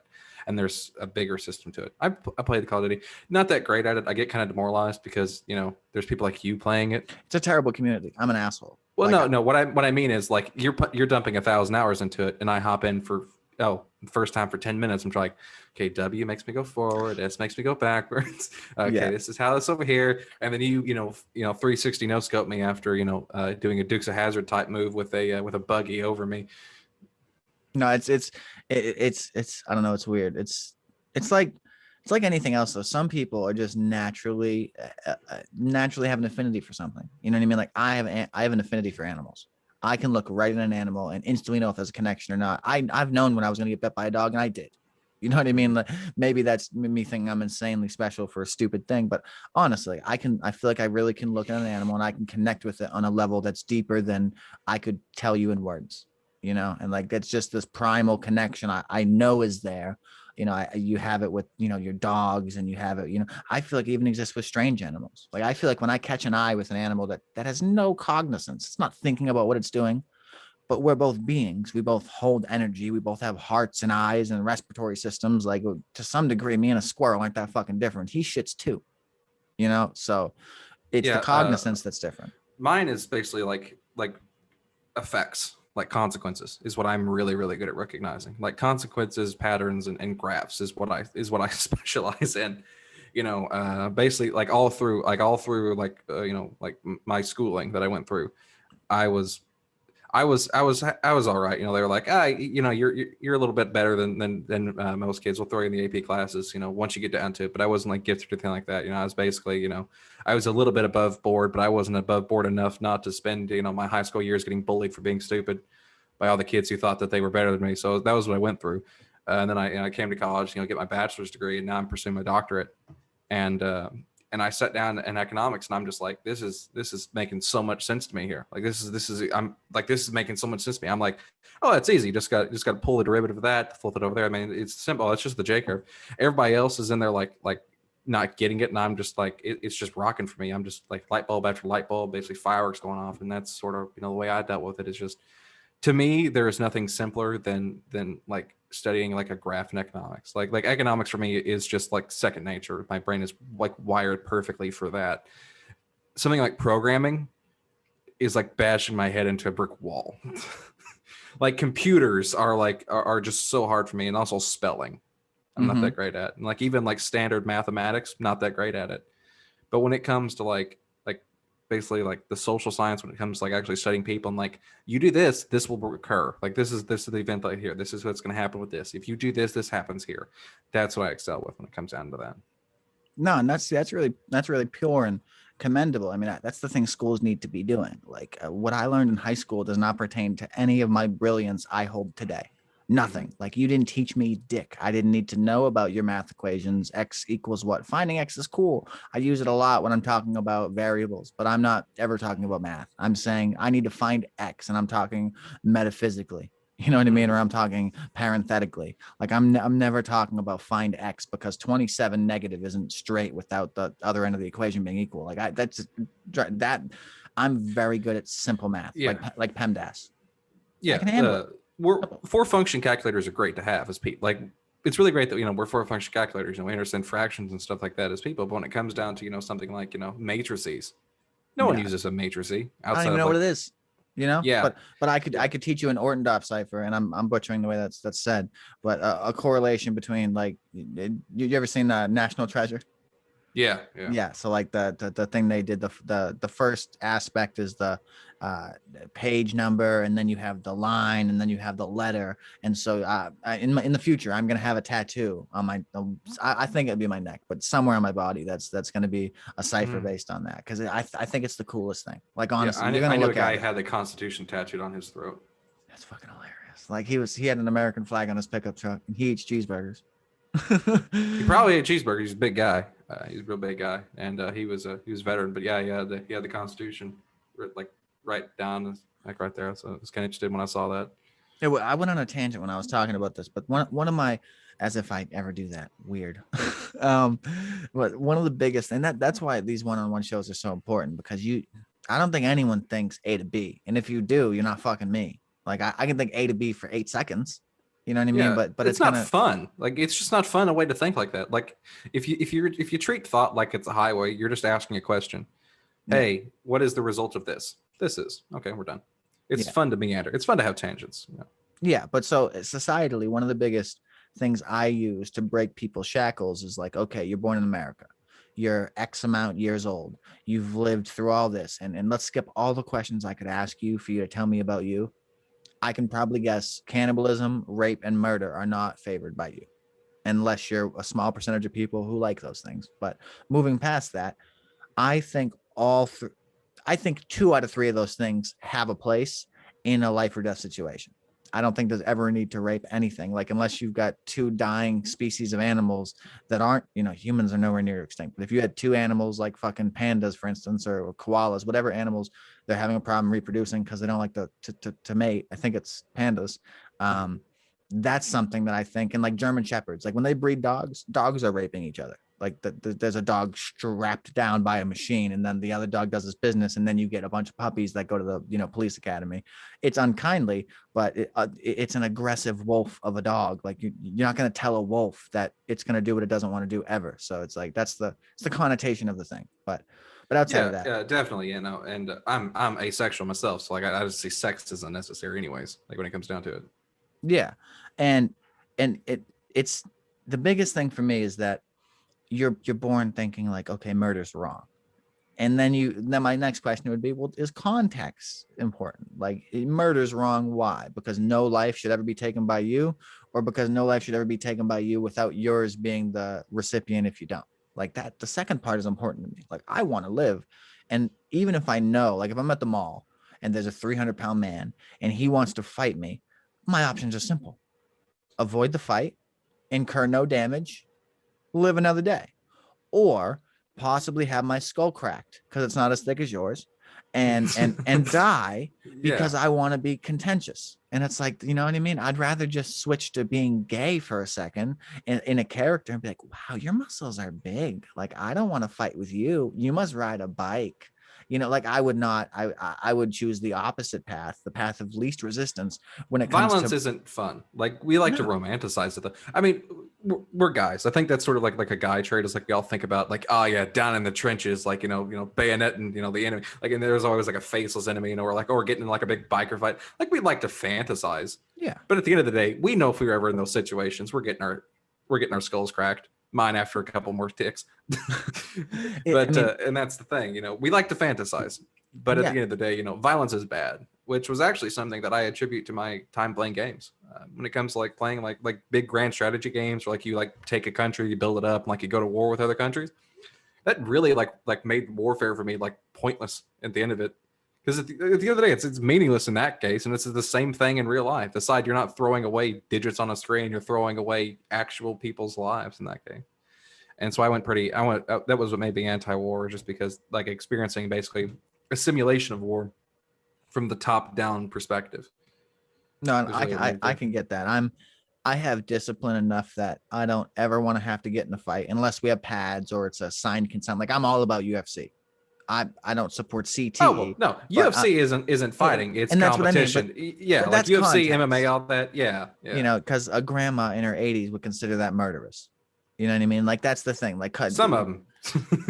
some of them is enough for the statistic. It's not the rule, but the exceptions make the exceptions are the outliers that drag our average down. And with Yeah. with an average low enough, I don't know how you can argue. But the thing that really connects to me is like, okay, you got murder's bad, rape is bad, the there was a third one, but whatever. The important one is murder in this Yeah. context, and that's like, I'll ask someone, do you know what a non-extradition treaty is? Most people will say, I mean, to some degree, right? Your laws don't work other places, and then, like, most people get that. Mhm. But I take that to the next level and thought, like, to me, that's okay. I don't have a daughter. I don't have friends. I'm just playing computer games, and someone, pulls a John Wick on me. I run into them. They follow me home. They kill my dog, and they leave me alive. It's dead time for you. And like, bring me to that scenario. I'll go kill 15 people and then move to fucking a non-extradition country and live a happy life with 15 people's income that I've taken. Like, I'm not even gonna lie to you. It's baffling to me that you can run into every person who says murder is bad, but it's bad because of where you live. Like, you wouldn't even be alive if it wasn't for murder. I mean, we had a holiday for Christopher Columbus, and he was a baby hand cutting off gold stealing murderer. Like, he was not a nice guy. And No. this has No. I been mean, this has come to light more recently, and I just learned about this, but no bullshit. They literally lied to however many generations of people have went to school, saying that, like, I think even since I was in elementary school and middle school, I knew there was something fishy about this white guy showing up to Indians who don't speak their language. The white guys have guns, and it just went good. Like, I've seen yeah. oh god, Well, I what's mean, we sort of get in this, like, it's a very different aspect the way they like tried to teach it out there. But yeah, it was. I mean, like, it was horrific. no, yeah, Like there's no other word than horrific. Like that's the only applicable word in that case. It was a horrific situation. That was just what we dealt with, like, across it. Like, that was what America did for centuries, basically. Well, centuries. We've only been around for like two and change, but you get the gist. Uh, we as a country, we did a lot of that stuff. Like, not like me and you, we didn't. At least I don't think you were out there on the plains scalping Indians. You may no, have been. I no, don't. I don't know. no, I Um, haven't even found any Indians so I could scout. And yeah, not that yeah, I would want to. I'm just as a yeah. Like, manner of yeah, principle. yeah. And I think we should be using the term natives now, or indigenous, or whatever it is. But just in terms of anything, when it comes down to it, we didn't do that, but our nation did. Like, and the horrifics that like followed us is strong enough. Like, Hitler wanted to base his depopulation of Eastern Europe off of America's depopulation of our West. When it comes to the way we handle our natives population. I never even heard of that, but that makes so much sense. Yeah, This like whole it. fucking place can do it. I can do it. Fuck you. Yeah, that was his thing. Was like, with Lebensraum, was like, yeah, like, well, America did that, and I'm just going to do the same thing, because he was really, really big. He had a lot of respect for the way we handled that, which is a weird sentence to utter, isn't it? It's a weird thing to think about, that like the worst men in history, got ideas from the way we acted. Well, no, and you can take it to another level. Like, I learned about on Rogan a long time ago. I mean, it must have been fucking 500 episodes I listened to it. So our CIA was mostly based on people from other countries who came to us after we fucked their place up and said, you can die or come. And it was this really cute moment where they were like, yeah, I'll just come, and so back in other countries, for a manner of status, they would cut scars into people's faces, and there's this whole league of people who had that. And googling, the crazy, non-first world scarified face people, you would find this in an instant, especially where I was talking about on Rogan. But the scar on their face was a manner of status. Dude, we had one of them on a stage with one of our presidents at one point, fucking 50 years ago. And it was like, oh, okay. So we took over that place to some degree off the media.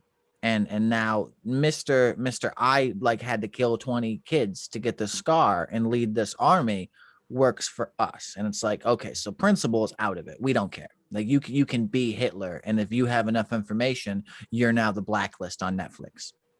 Do you know what I mean? Like, Yeah, the idea that our basically, like, the government is not a moral agent. Like, no, realistic, like they're no, they're a pragmatic entity. You yeah, know, yeah, like this, the CIA has done bad shit. I mean, have you heard about the Tuskegee men? I mean, I know so much fucking putrid stuff, but no, what's that? What is that? Okay, so many big calls different, but back down to the south, I forget exactly what decade they did it in, but they infected a bunch of poor black farmers with, or sharecroppers rather, with syphilis. They infected him Jesus. with syphilis because they didn't know what would happen if you got syphilis and didn't treat it. So they had to find out. Yeah. Yeah. And see, like, So they that's fucked up. they didn't tell them they had syphilis and then recorded the results as they all died. I mean, there was some of that stuff too with POWs. I watched this fucking horrific video I managed to find one night. Now I wasn't looking. Thank you, Facebook Oh, algorithm. about like Yosef Mengele? What, a dark room where they had a bunch of POWs and they kept them until death with no light. And they were studying what happens to humans who receive no light. And so like they had an like a mud room. Like when you go into a biohazard center, you enter a room that is mid secure. It's locked from both sides. You have to get fully suited up and then you enter the other room. And so that mid room they had light for them to get ready. And then as they gave the other people food, they killed it, opened the slot, slid it to them, so they never even saw the crack of a door ever. And dude, it was like a 14-minute video I saw on Facebook, but it was fucking brutal. Like they had the audio of the people in it, and like to me, the context that they're criminals and bad people doesn't matter. Hearing a person in pain, I never feel better because you're a bad guy. Like, well, prisoners of war aren't like criminals; they're just enemy combatants. Well, yeah, I was using that term because they were captured from some sort of engagement, and they were deemed definitely not to be let go, and they would have been killed, but they decided to kill them on a scientific basis, It's horrific, like but like I said, Joseph Mengele, he was called like the angel of death.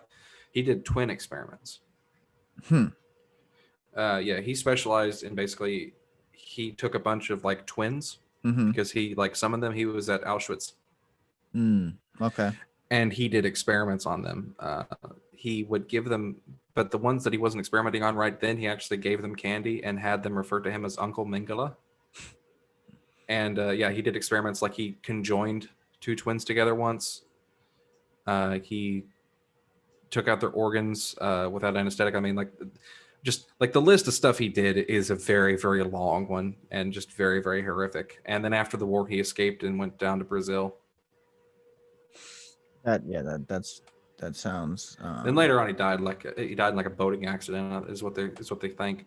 But the fact of the matter is, yeah, like Joseph Mengele was the angel of death, and like the fact that he had them refer to him as like uncle, like to me, it's just like really like the concept that a person could do something that like is in no way at all acceptable is just incredible, because we as people like to think people are generally good, is what like thought like we like to have, and like people are generally good people, but then we see stuff like that, we have to question humanity. It's not because they were crazy or insane, it's because they believed it. No, and telling somebody crazy is an easy way out. They weren't crazy. Their brains were fine. They did like IQ tests, and like a lot of them were like super intelligent. Yeah, well, that's like the definition for a psychopath is 30 or 25 or 35 points. 25 points higher than the genius. So genius, according to the IQ standard, is 145 in the point scale. And every psychopath to have ever been considered a psychopath and a serial killer had a 160 and up, because like you had to be meticulous. There's a reason why you managed to get to serial killer and you didn't get caught after Uno. Like, you know what I mean?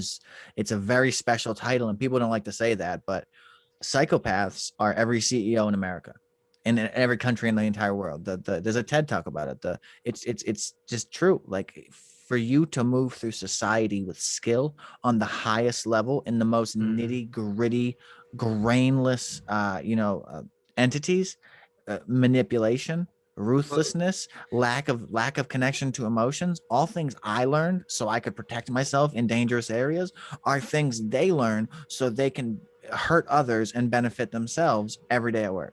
Well, they don't understand empathy. There's a lot of them. Like, there is basically a lack of ability to understand empathy, so they see it as basically like a lot of them have to fake it. No, and so some of them can fake the empathy pretty well, and others can. Like, it comes down to it. It's psychopathy is basically, like I said, the brain is ground beef with electricity. Weird shit happens. Yeah, that's the thing with like facial monitoring, though, is like I meet lots of people who don't like to agree that you can correlate twitches on your face to how you feel, but I would bet both my testicles falling off you can. I mean, there's 44 muscles in your face. They make up about 10,000 emotions, and it's It's not rocket science. You know what a smile is when someone's happy, and you know what a frown is. Well, extrapolate that to, you know what I mean, 150 years of people staring at people's faces for this purpose, and we've Yeah, got a we few got of the them. uncanny valley, you know. Like, you know, I heard a thing, you know, it's like, you know, like an evo psych sort of position when it comes to like evolutionary psychology is like, you know, for humans to think that it's to be able to sense out that like something looks human but isn't human must mean that at one point in time humanity had to deal with something that looked human but wasn't. That's quite elegantly put. I've never thought of that. I've never heard that either. Yeah, it's an evolution. Like it's sort of like a creepy thing. Like, ooh, there was something out there that was like almost human, but I don't know. I don't really want to go with that. But It could it's also just be like the fucking 2 million-year-old memories of us as monkeys. You know what I mean? Like maybe. our brains suck the ground beef with electricity. Maybe like the stuff we try to like. So Buddha, they believe consciousness. They have this beautiful idea, and I'm sure there's variations of this, or maybe there's not. Maybe all people who believe in Buddhism believe in the Buddha and the one thing, and maybe this is the principle for all of them. But to the very least extent, it's a principle of a major part of it, and like they believe consciousness is like a vertical drip. So the very top one is all people, all consciousness is all pooled 4 or 5 levels above where we think. And then it pulls down into a more biased group of thought, still subconscious, one level above your subconscious. And then it comes to your subconscious, and then it comes to your conscious. And that's got to be 50% right or something. If I had, you know, a Joe Rogan's version of Jamie, or I which I'm working on.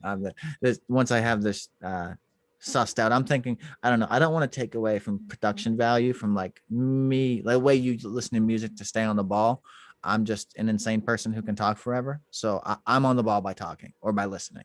But you know, with Yeah. 3 people, it was hard before to like listen to one person and not form the views and opinions of others. Like I try to, in the multi-person show, listen and interact with multiple people, and so I'm diverting attention, you know, in percentages, and so it's harder for me to stay on the ball. But like with you here, it's very easy for me to be like, okay, yeah, I can just listen, and then like try to keep mental bookmarks of what you've said, and then try to surmise and respond. And I don't know, this to me is the perfect platform to get an idea out. Like, no, it's not about, you know, being right or even wrong for that fact. It's Yeah, about, I mean, you we've know, been here for 2 hours so far. You know, we haven't even like cracked the idea of like, you know, what the topic of today was. You know, we've been sort of like meandering around it, but yeah. yeah. So we can dive into that before we reach the end of this. But so what is the predominant understanding that what you study benefits other people with? Like for me, I All would right. say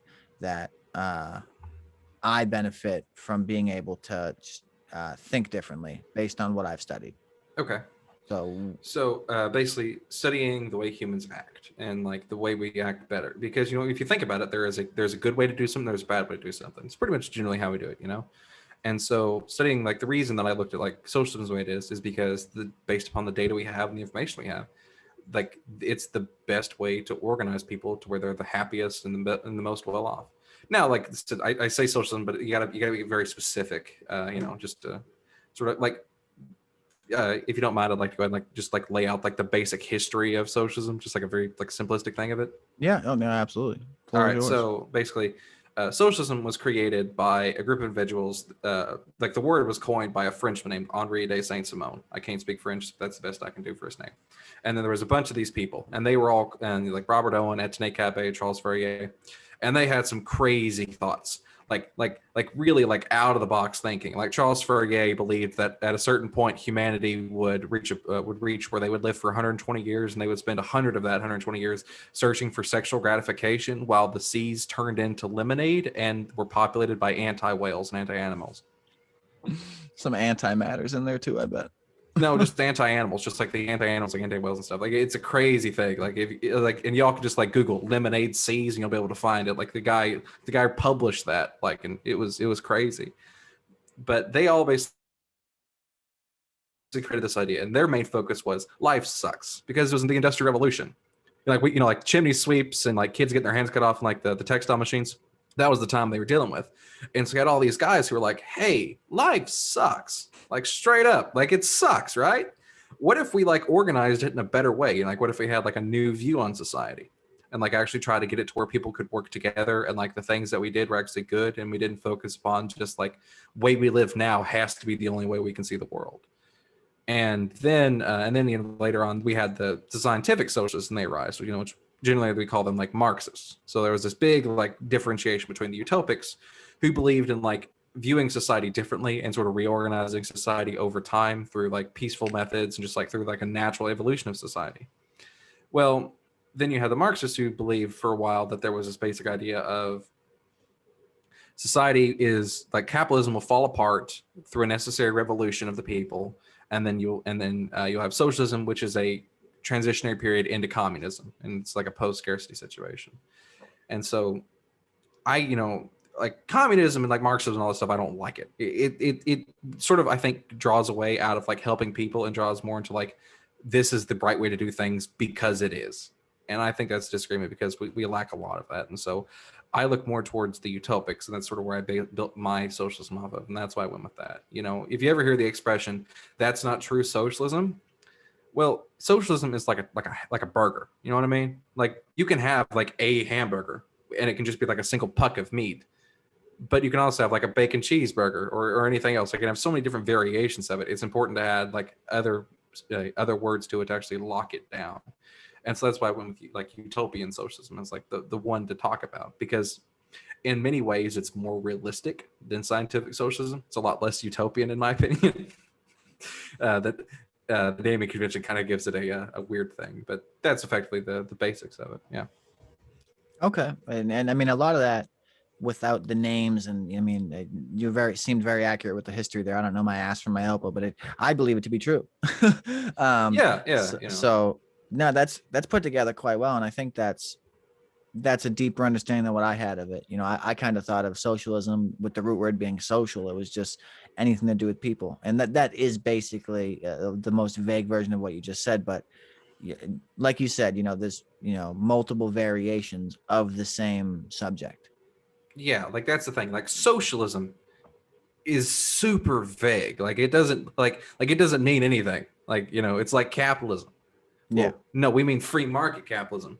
Oh, you have to tack on like a word to it. We have to tack on a word to it. Like the concept of like that is socialism. Like it's like, well, like it's a brand of it. It's like shoes. Like there's Adidas. There's a whole bunch of different brands out there. We have to specify. And I think that's just something we can sort of like lose when we sort of think about reality. Like we're a democracy. No, we're a republic. Well, actually, we're a democratic republic.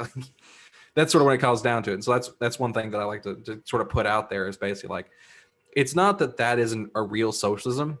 That's not my kind of socialism. That's not what I'm advocating for. Like when people talk about like, well, what about Venezuela? They're socialists. Well, they're a kind that I don't think works well enough. Like I agree with you, it doesn't work. Some people they're opposed to that. Like some people like they believe in that. They're big, like their big stands for the USSR and Juche and North Korea and all that. Because of that. But when it comes down to it, like utopian socialism is basically just an idea of basically we can get people together in a certain way, and like we can organize these businesses in a way in which we remove the idea of an owner, and instead we have the people working together for the best. And so that's done through certain things as like worker and consumer cooperatives, and also like credit unions. Those are socialist. Like if you've ever been driving down the road and you see a credit union, that's socialism in America. Like it exists. Like it's there, it's real, like and it's kind of weird that when you think about it, but that's what it is. That's what socialism, like at the root word of it is. Like when we talk about like utopian socialism, like if we go to like the baseline of it, like what was socialism like in the beginning? It's credit unions, it's worker co-ops, it's to a lesser extent unions, because unions are kind of funky, but at the end of the day it's basically just workers working together to make something and to make society a little bit better off. And so that's when it comes down to it, and that's what I like to advocate for. I don't care what the government's doing. I think the government sucks. Like if the government's not here to save us, Yeah, and that's like I'll take it back to a fucking Eminem album from 2000 something. I'm all for America, but fuck the government. Yeah, you know what I mean? Like honestly, I look love at the Texas. idea. Look at Texas. Fuck like that's the government's problem, right? Like you can blame like the well, it was actually ERCOT who couldn't manage their power grid good enough, and that's why they fell apart, because it was a capitalist institution. Well, no, the government was the one who like set that up and was like, hey, ERCOT, go and do what you want to do here. Like, yeah, like ERCOT's at fault and they should get punished for it. But at the end of the day, the government's also at fault. And guess who they ain't going to get punished for it?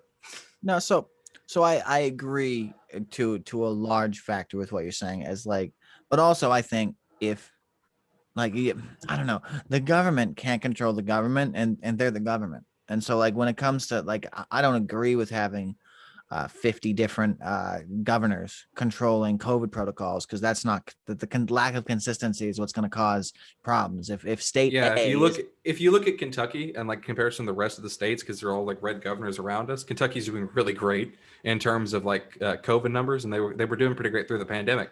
But like Tennessee down south of us with a red governor, a lot worse. yeah, You and know, they it's touch you, they're next to you. So if you have borders that stop the problem, and someone else goes fuck your borders and pisses on it, your border's yeah, worth nothing. Like your stats are great, but what would your stats be if it was closed borders? You know, they would be probably perfect because all you want to live. yeah. Well, I mean, if it was closed borders, like if the whole world was closed borders, it wouldn't have left China. Yeah, I mean, at the you end of know, the day, like, but when it comes down to, it's good to have open borders and trade and stuff. But when I'm talking about like our COVID regulations here in Kentucky, a lot of people started calling our governor Daddy Andy. Is that he's actually only been in office for like a year or so. Like this, I think this was like his first year in office. oh So wow. he it may have been his like second year, but I forget exactly. Before we had Matthew Bevin, and everybody hated him. Like, everybody did. He was in there for so long, and anyways, but yeah, Andrew Bashir, he became our new governor, and he was basically like, all right, we got to do this, and like every day he's on the television. Like every day he's on the television, like, guys, we got to get through this. These are the numbers right here. Like these are what we're working with here. He started off in like a full suit, and then he's like down now. He just got like a dress shirt on. He's like, guys, we got to get through this. We got to keep going. We're doing what we can. We got to keep working. It's just it's nice to see, all in all, that he cares a lot about the state. But yeah, I agree with you. Though there's a big issue in terms of 50 different governors who are all handling the COVID pandemic differently. Yeah, no, it's just, like I said, I always take everything back to the most simple thing I can think about. I'm either holding a gun and there's something I need to shoot, or I'm on a chessboard and I'm about to take your rook. Like it's just, I try to think it as practical as I can. And like, I don't know, I'm not down for yearly COVID shots either. Like the fact that we're allowing so many entities to try to make a vaccine we've never made before, like science is taught different ways. Okay, chemistry is Mhm. not fundamental. It Well, is the not Russians beat us with what? with the vaccine. The Russians beat us. I don't even know, but let's see, like, Yeah, did their Sputnik 5. They tested. It's 95% effective. Like it's as good as the BioNTech thing. The Russians beat us, like straight up. Like they were out way before we were, and everyone was like, I remember when it came out, I was like, really, the Russians? Like that was quick. That was right off the rip. And then later on, a few months later, then we got ours out the door now, and we're just starting to get people vaccinated. but so did they have this? Have they ever produced before an mRNA vaccine? Because like that's the problem that I'm having. Like so Oh from yeah, well I think I don't even know if theirs is mRNA. I don't know much about the data. But I know like this is like the latest. Like we're trying out with this vaccine, the mRNA crap like that. well, but that's my point. Like so, at least I'm not an immunologist or a pathologist, but I've done a fair amount of research, and not CBS research or NBC, uh, but so we make vaccines that are typically based off of a part of the thing that hurts you. And so you have two factors of your immune system. One thing works like your short-term memory. It hits everything. You know what I mean? And the people who are allergic to dust, that thing that hits everything is broken, and it treats dust as a problem. Our bodies can filter dust. We can shoot a snot rocket, and we can huck out a loogie, and like that's due to the liquid in our throat. Like people who are not allergic to dust, we do sneeze if it gets in our nose, but we can get rid of it quick, and we don't have a long-term problem. Like my grandmother's severely allergic to dust, and it's actually a genetic coding problem with her immune system. Like her body is attacking dust, which isn't an enemy. And in the sense of like a virus, it's the same thing. So the two-part immune system, the first part attacks everything, while the second part builds the piece by piece algorithm to kill it forever. And so an mRNA vaccine is giving your body a boost for the second system, the system that's supposed to make the kill all be all. They're not giving you COVID. And that's the thing that is making me skeptical, because we've never in the history of America released an mRNA vaccine, and or we've never tried a vaccine that didn't have a part of the problem. All of our Well, vaccines when are it comes down to problem it, have based. you ever seen I Am Legend? Will Yeah. Smith? Yeah. Remember that was a fun thing to. I remember I watched that movie not so long ago just because it seems applicable in this case today. You know. Like Resident Evil with Mila Kunovich. All of that premise is that the corporation came up with a cure for cancer. Cancer is the most prevalent illness in the whole world. If everyone got the cure for cancer and everyone was healthy, and 20 years later it deteriorated your brain to a point of needing to eat people without Mm-hmm. cognizance, like that's the premise of the whole thing. Everyone wanted to be cured of cancer, so everyone got it except the people who didn't, and the people who didn't lived as zombie fighters. Like it. Yeah, we're like I said, we like to think about that as like is that the next thing? But when it comes down to it, real life is a lot less exciting than fiction, for You, better and for worse. you think that, but I would like to think that, but I just don't know anymore. I mean, did you hear about Oumuamua? No. So a spot named that after the Hawaiian telescope that saw it, but there's less than 10 telescopes in the world that could have. Like, this is, you needed to have it's not the one on your deck, you know what I mean, the one the size of a Mm-hmm. football field with, you know what I mean, a $2 billion optical lens. And so Oumuamua is an interstellar object, the first one to ever come into our atmosphere, ever in the history that we've ever been able to track. It did not meet the circular, like we can track other planets based on the darkness of it disappearing behind planets in front of it and map that. And that's how we understand that, oh, okay, that's part of a system. And we believe there's this many planets in the system, and they're telling it to you based off of a Morse code over a whole year. And they do that consistently over 30 years. And then they can accurately tell you there's this many planets in the system. And with this object came from out of our galaxy. We're positive 100% that is not the quandary here. The problem is it when being so we noticed it late, so we didn't get to observe it as well as we could. We have very, very good understandings of it, but so with our scope on it, watching it for the 2 weeks it was in our atmosphere before it's, we even know where it's going, we just can't see it anymore with our technology. But um its light factor changed by a factor of 10 while we were watching it. So in other words, you're looking at an object in space that they believe to be cigar shaped and, the size of like, I forget the exact standards here, but we were aware of its size, but while watching it, it changed in light, like almost like the sci-fi technology that everything in space has no momentum. It's atmosphereless. You know what I mean? So Mm-hmm. you work off gravitational poles and light. And since light is the fastest, most predominant thing in the whole universe, it's the most applicable thing for space travel. Call that sci-fi. That's a fact. Like, we have Mm-hmm. light. There's plenty of stars and suns. So so there was a scientist who went on Joe Rogan who is positive, and he's being kind of outcast for being a alien namer, but he's like, bro, that was something to do with aliens. Like, it just was, Well, because I mean, have you heard about the wow signal? maybe by its definition, but what is it? Yeah. There was I forget when it happened. There was a researcher. He was working at, I believe it's for NASA, or one of those such, and he got like a radio signal that like is impossible to be naturally occurring. And he wrote down just on his paper as he was reading it, and wow, so it's been dubbed the wow signal. Okay. It's one of those things of, if we assume space is infinite. No, then there's infinite possibilities in every sense. There is 30 of us. Yeah, You know what I mean? there is, there is if space is infinite, and it's it's ever infinity, and then presumably that there is a greater likelihood that there is other things out there than there is not everything out there. But there's still it's probability is a very fun thing. Yeah, Whether it's a 1% chance or a 99% chance that we're here alone doesn't change the fact that we might be or not. And so no, that's when it comes down to either is yeah, a problem. Both yeah, suck. yeah. Neil deGrasse Tyson said that. He was like, both are pretty fucking irritating. If we're alone, why the fuck are we here? And he said it more polite than that.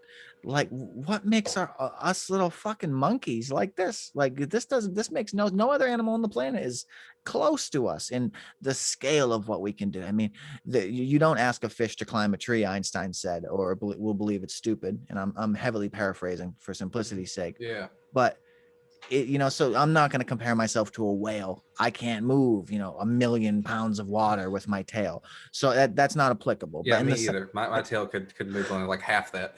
yeah, I'm Yeah. about a third. I'm working on it, training. Yeah, absolutely. You'll get better at it. I'm But working on it. But yeah, I get what you're saying. Like, if they're out there, why aren't they here yet?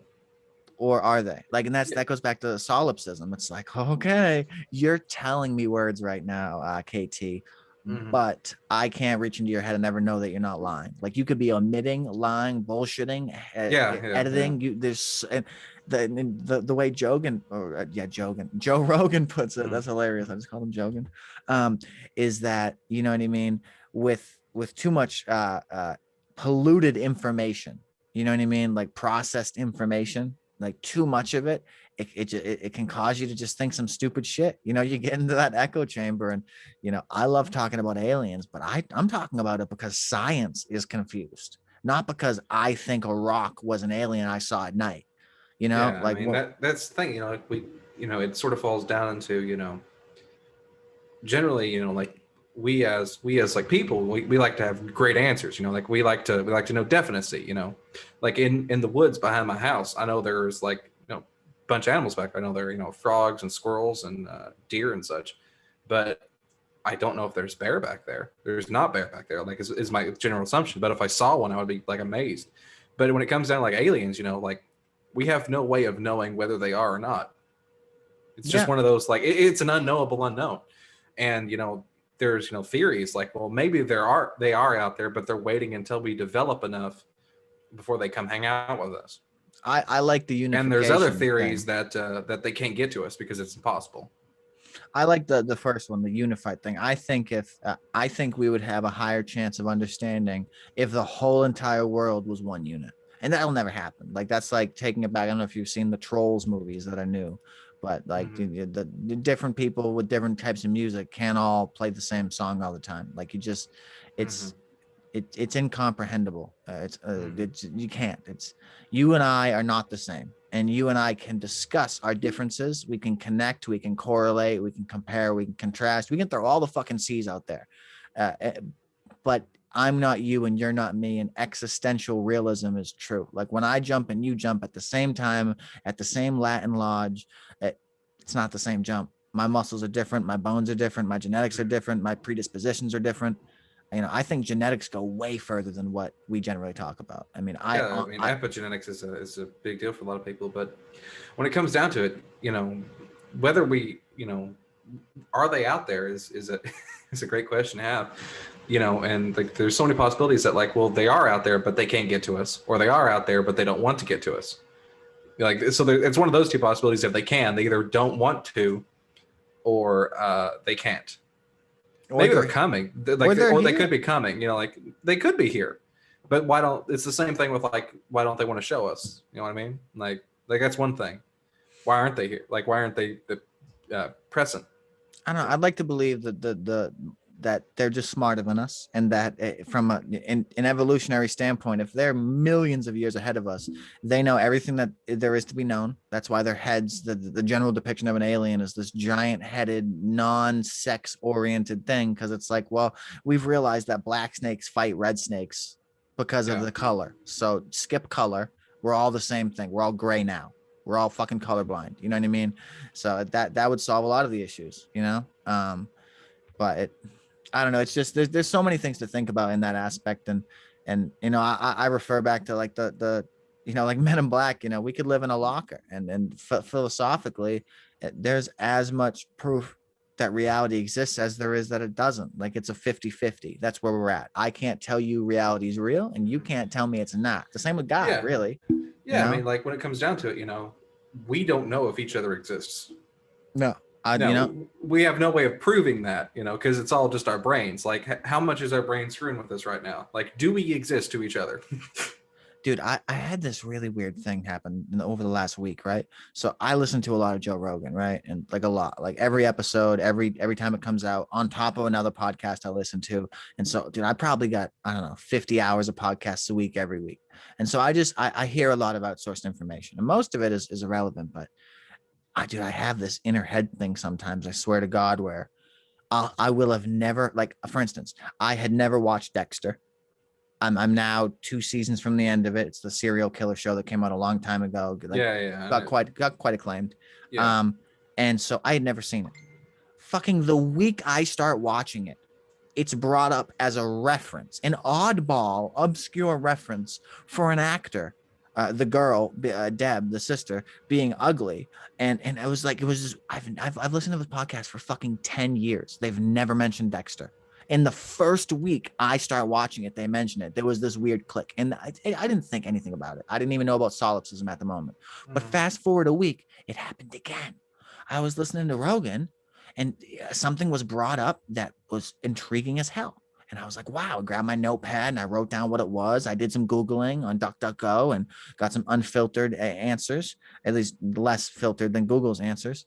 And boom, dude, like fucking someone at work brought it up. And it was like, then again, weird. I'm 26. I've never heard of this topic. I've never, like, I don't remember what it was, but it was so obscure. Like it would be like me talking about metaphysics to my boss, something that never fucking happened. I've worked at 100 jobs. I would never talk about why we exist to my boss.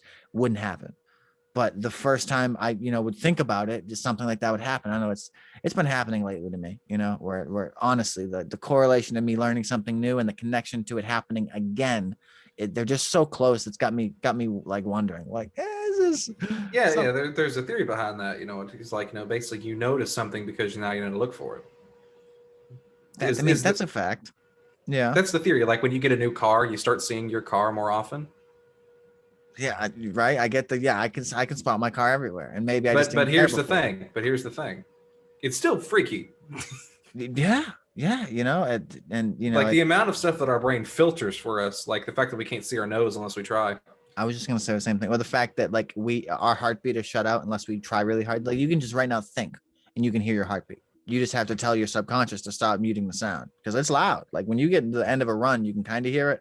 If Yeah. you get the ability to hear it, and then you get to the end of a run, you can't even think. Like your ears throb. It's like you get punched and then that like you get the muscle spasm. It's like Mm-hmm. that, but in your ear. Blinking's the same way. Blinking and breathing. They're both Mm-hmm. entities that we'll do all day without thought on, and then if we had a staring contest for 6 hours off and on and had a holding your breath contest for 6 hours off and on, by the end of it, you'll catch yourself with a dry mouth, sitting open, not breathing, and having to tell yourself to breathe, or dry eyes because you just forgot, for that 6 hours, we were training eyes open. So now you're watching Netflix and you haven't blinked in 30 minutes and you're like, wow, I'm fucking, I'm You're forgetting. playing games, I call it like gamer eyes because like you don't want to blink, so then you just like look away from the screen. You're like, when was the last time I blinked? Like an hour ago. Yeah, Yeah, there's so many things like that. absolutely. But no, this was a killer show. As far as time concerned, you happy with the production? Do you want to rabble on for a few more minutes, or are you happy cutting it? No, I think we're good here. Cool. Yeah, no, I'm in the same boat. So you'll be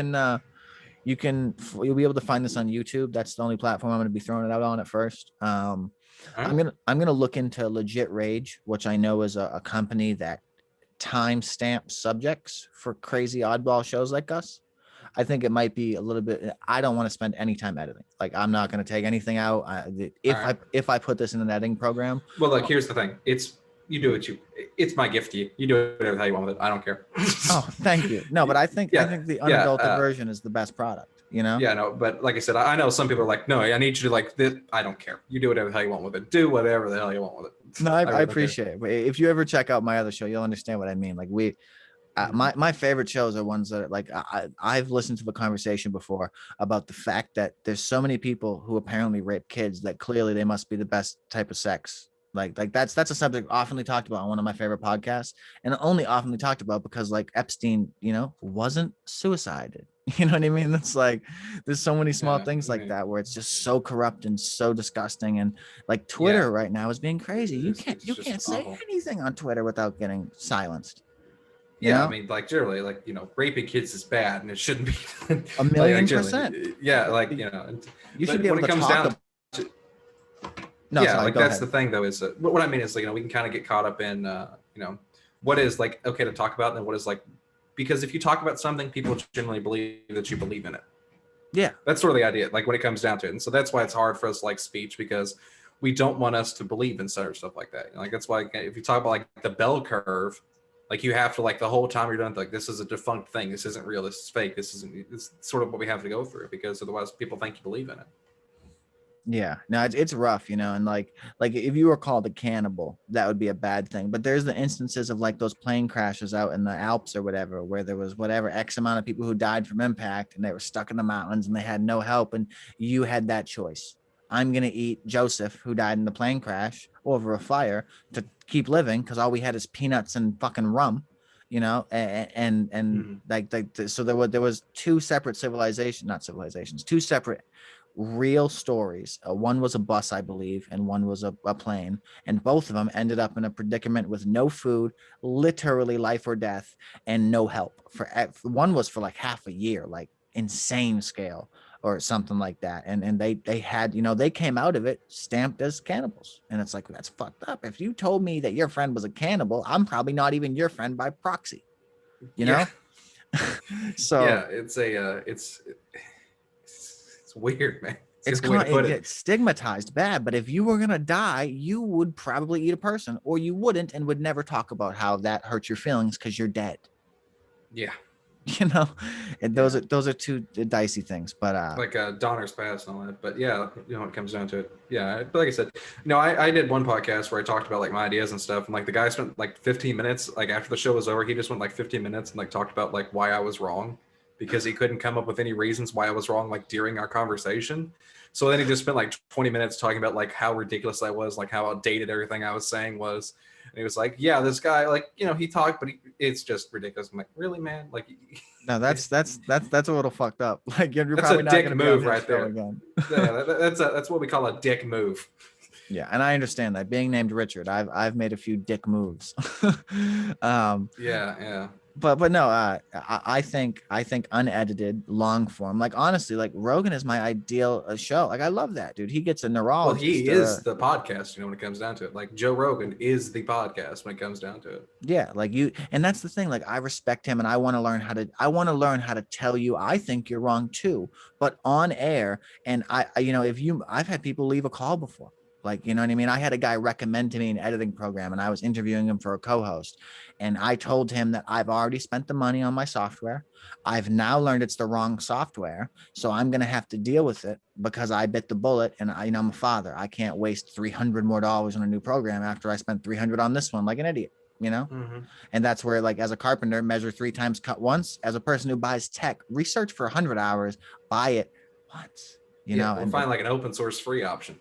yeah, and even so, I Yeah. and he told me like you're wrong, and I'm not going to be your co-host if you're going to do it the wrong way. And I was like, bro, it's not about right or wrong. I get it's wrong. I agree with you, but I have to bite the bullet. I don't have the money, and that was inconceivable to him. I was a piece of shit, and like, dude, he just left the call, and I was like, whoa, that can happen. Like, Yeah, and, like people disagreeing with each other and then like just storm off. Like I don't get that. How can you not have like a reasonable conversation with somebody over the internet? Because you can, like, in person, right? Like you can have a reasonable conversation in person.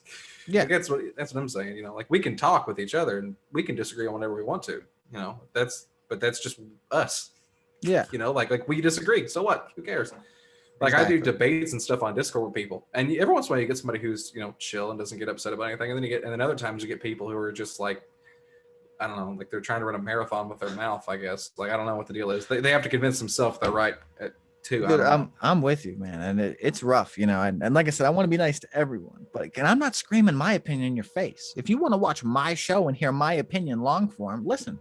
I'm not. I'm going to give you the truth on the mic, but and off the mic. But there's other people who two-face it, and nonetheless, no, great call, and I'm super happy with this as the first episode of the interview. Like this went great, and as far as I could go to give someone else a reference as to doing this again, this was like 10 for 10. So I appreciate you coming on. I'm glad you really liked it, man. I enjoyed it myself. So yeah, you have a good one, and I guess it's a good time to me to log off here.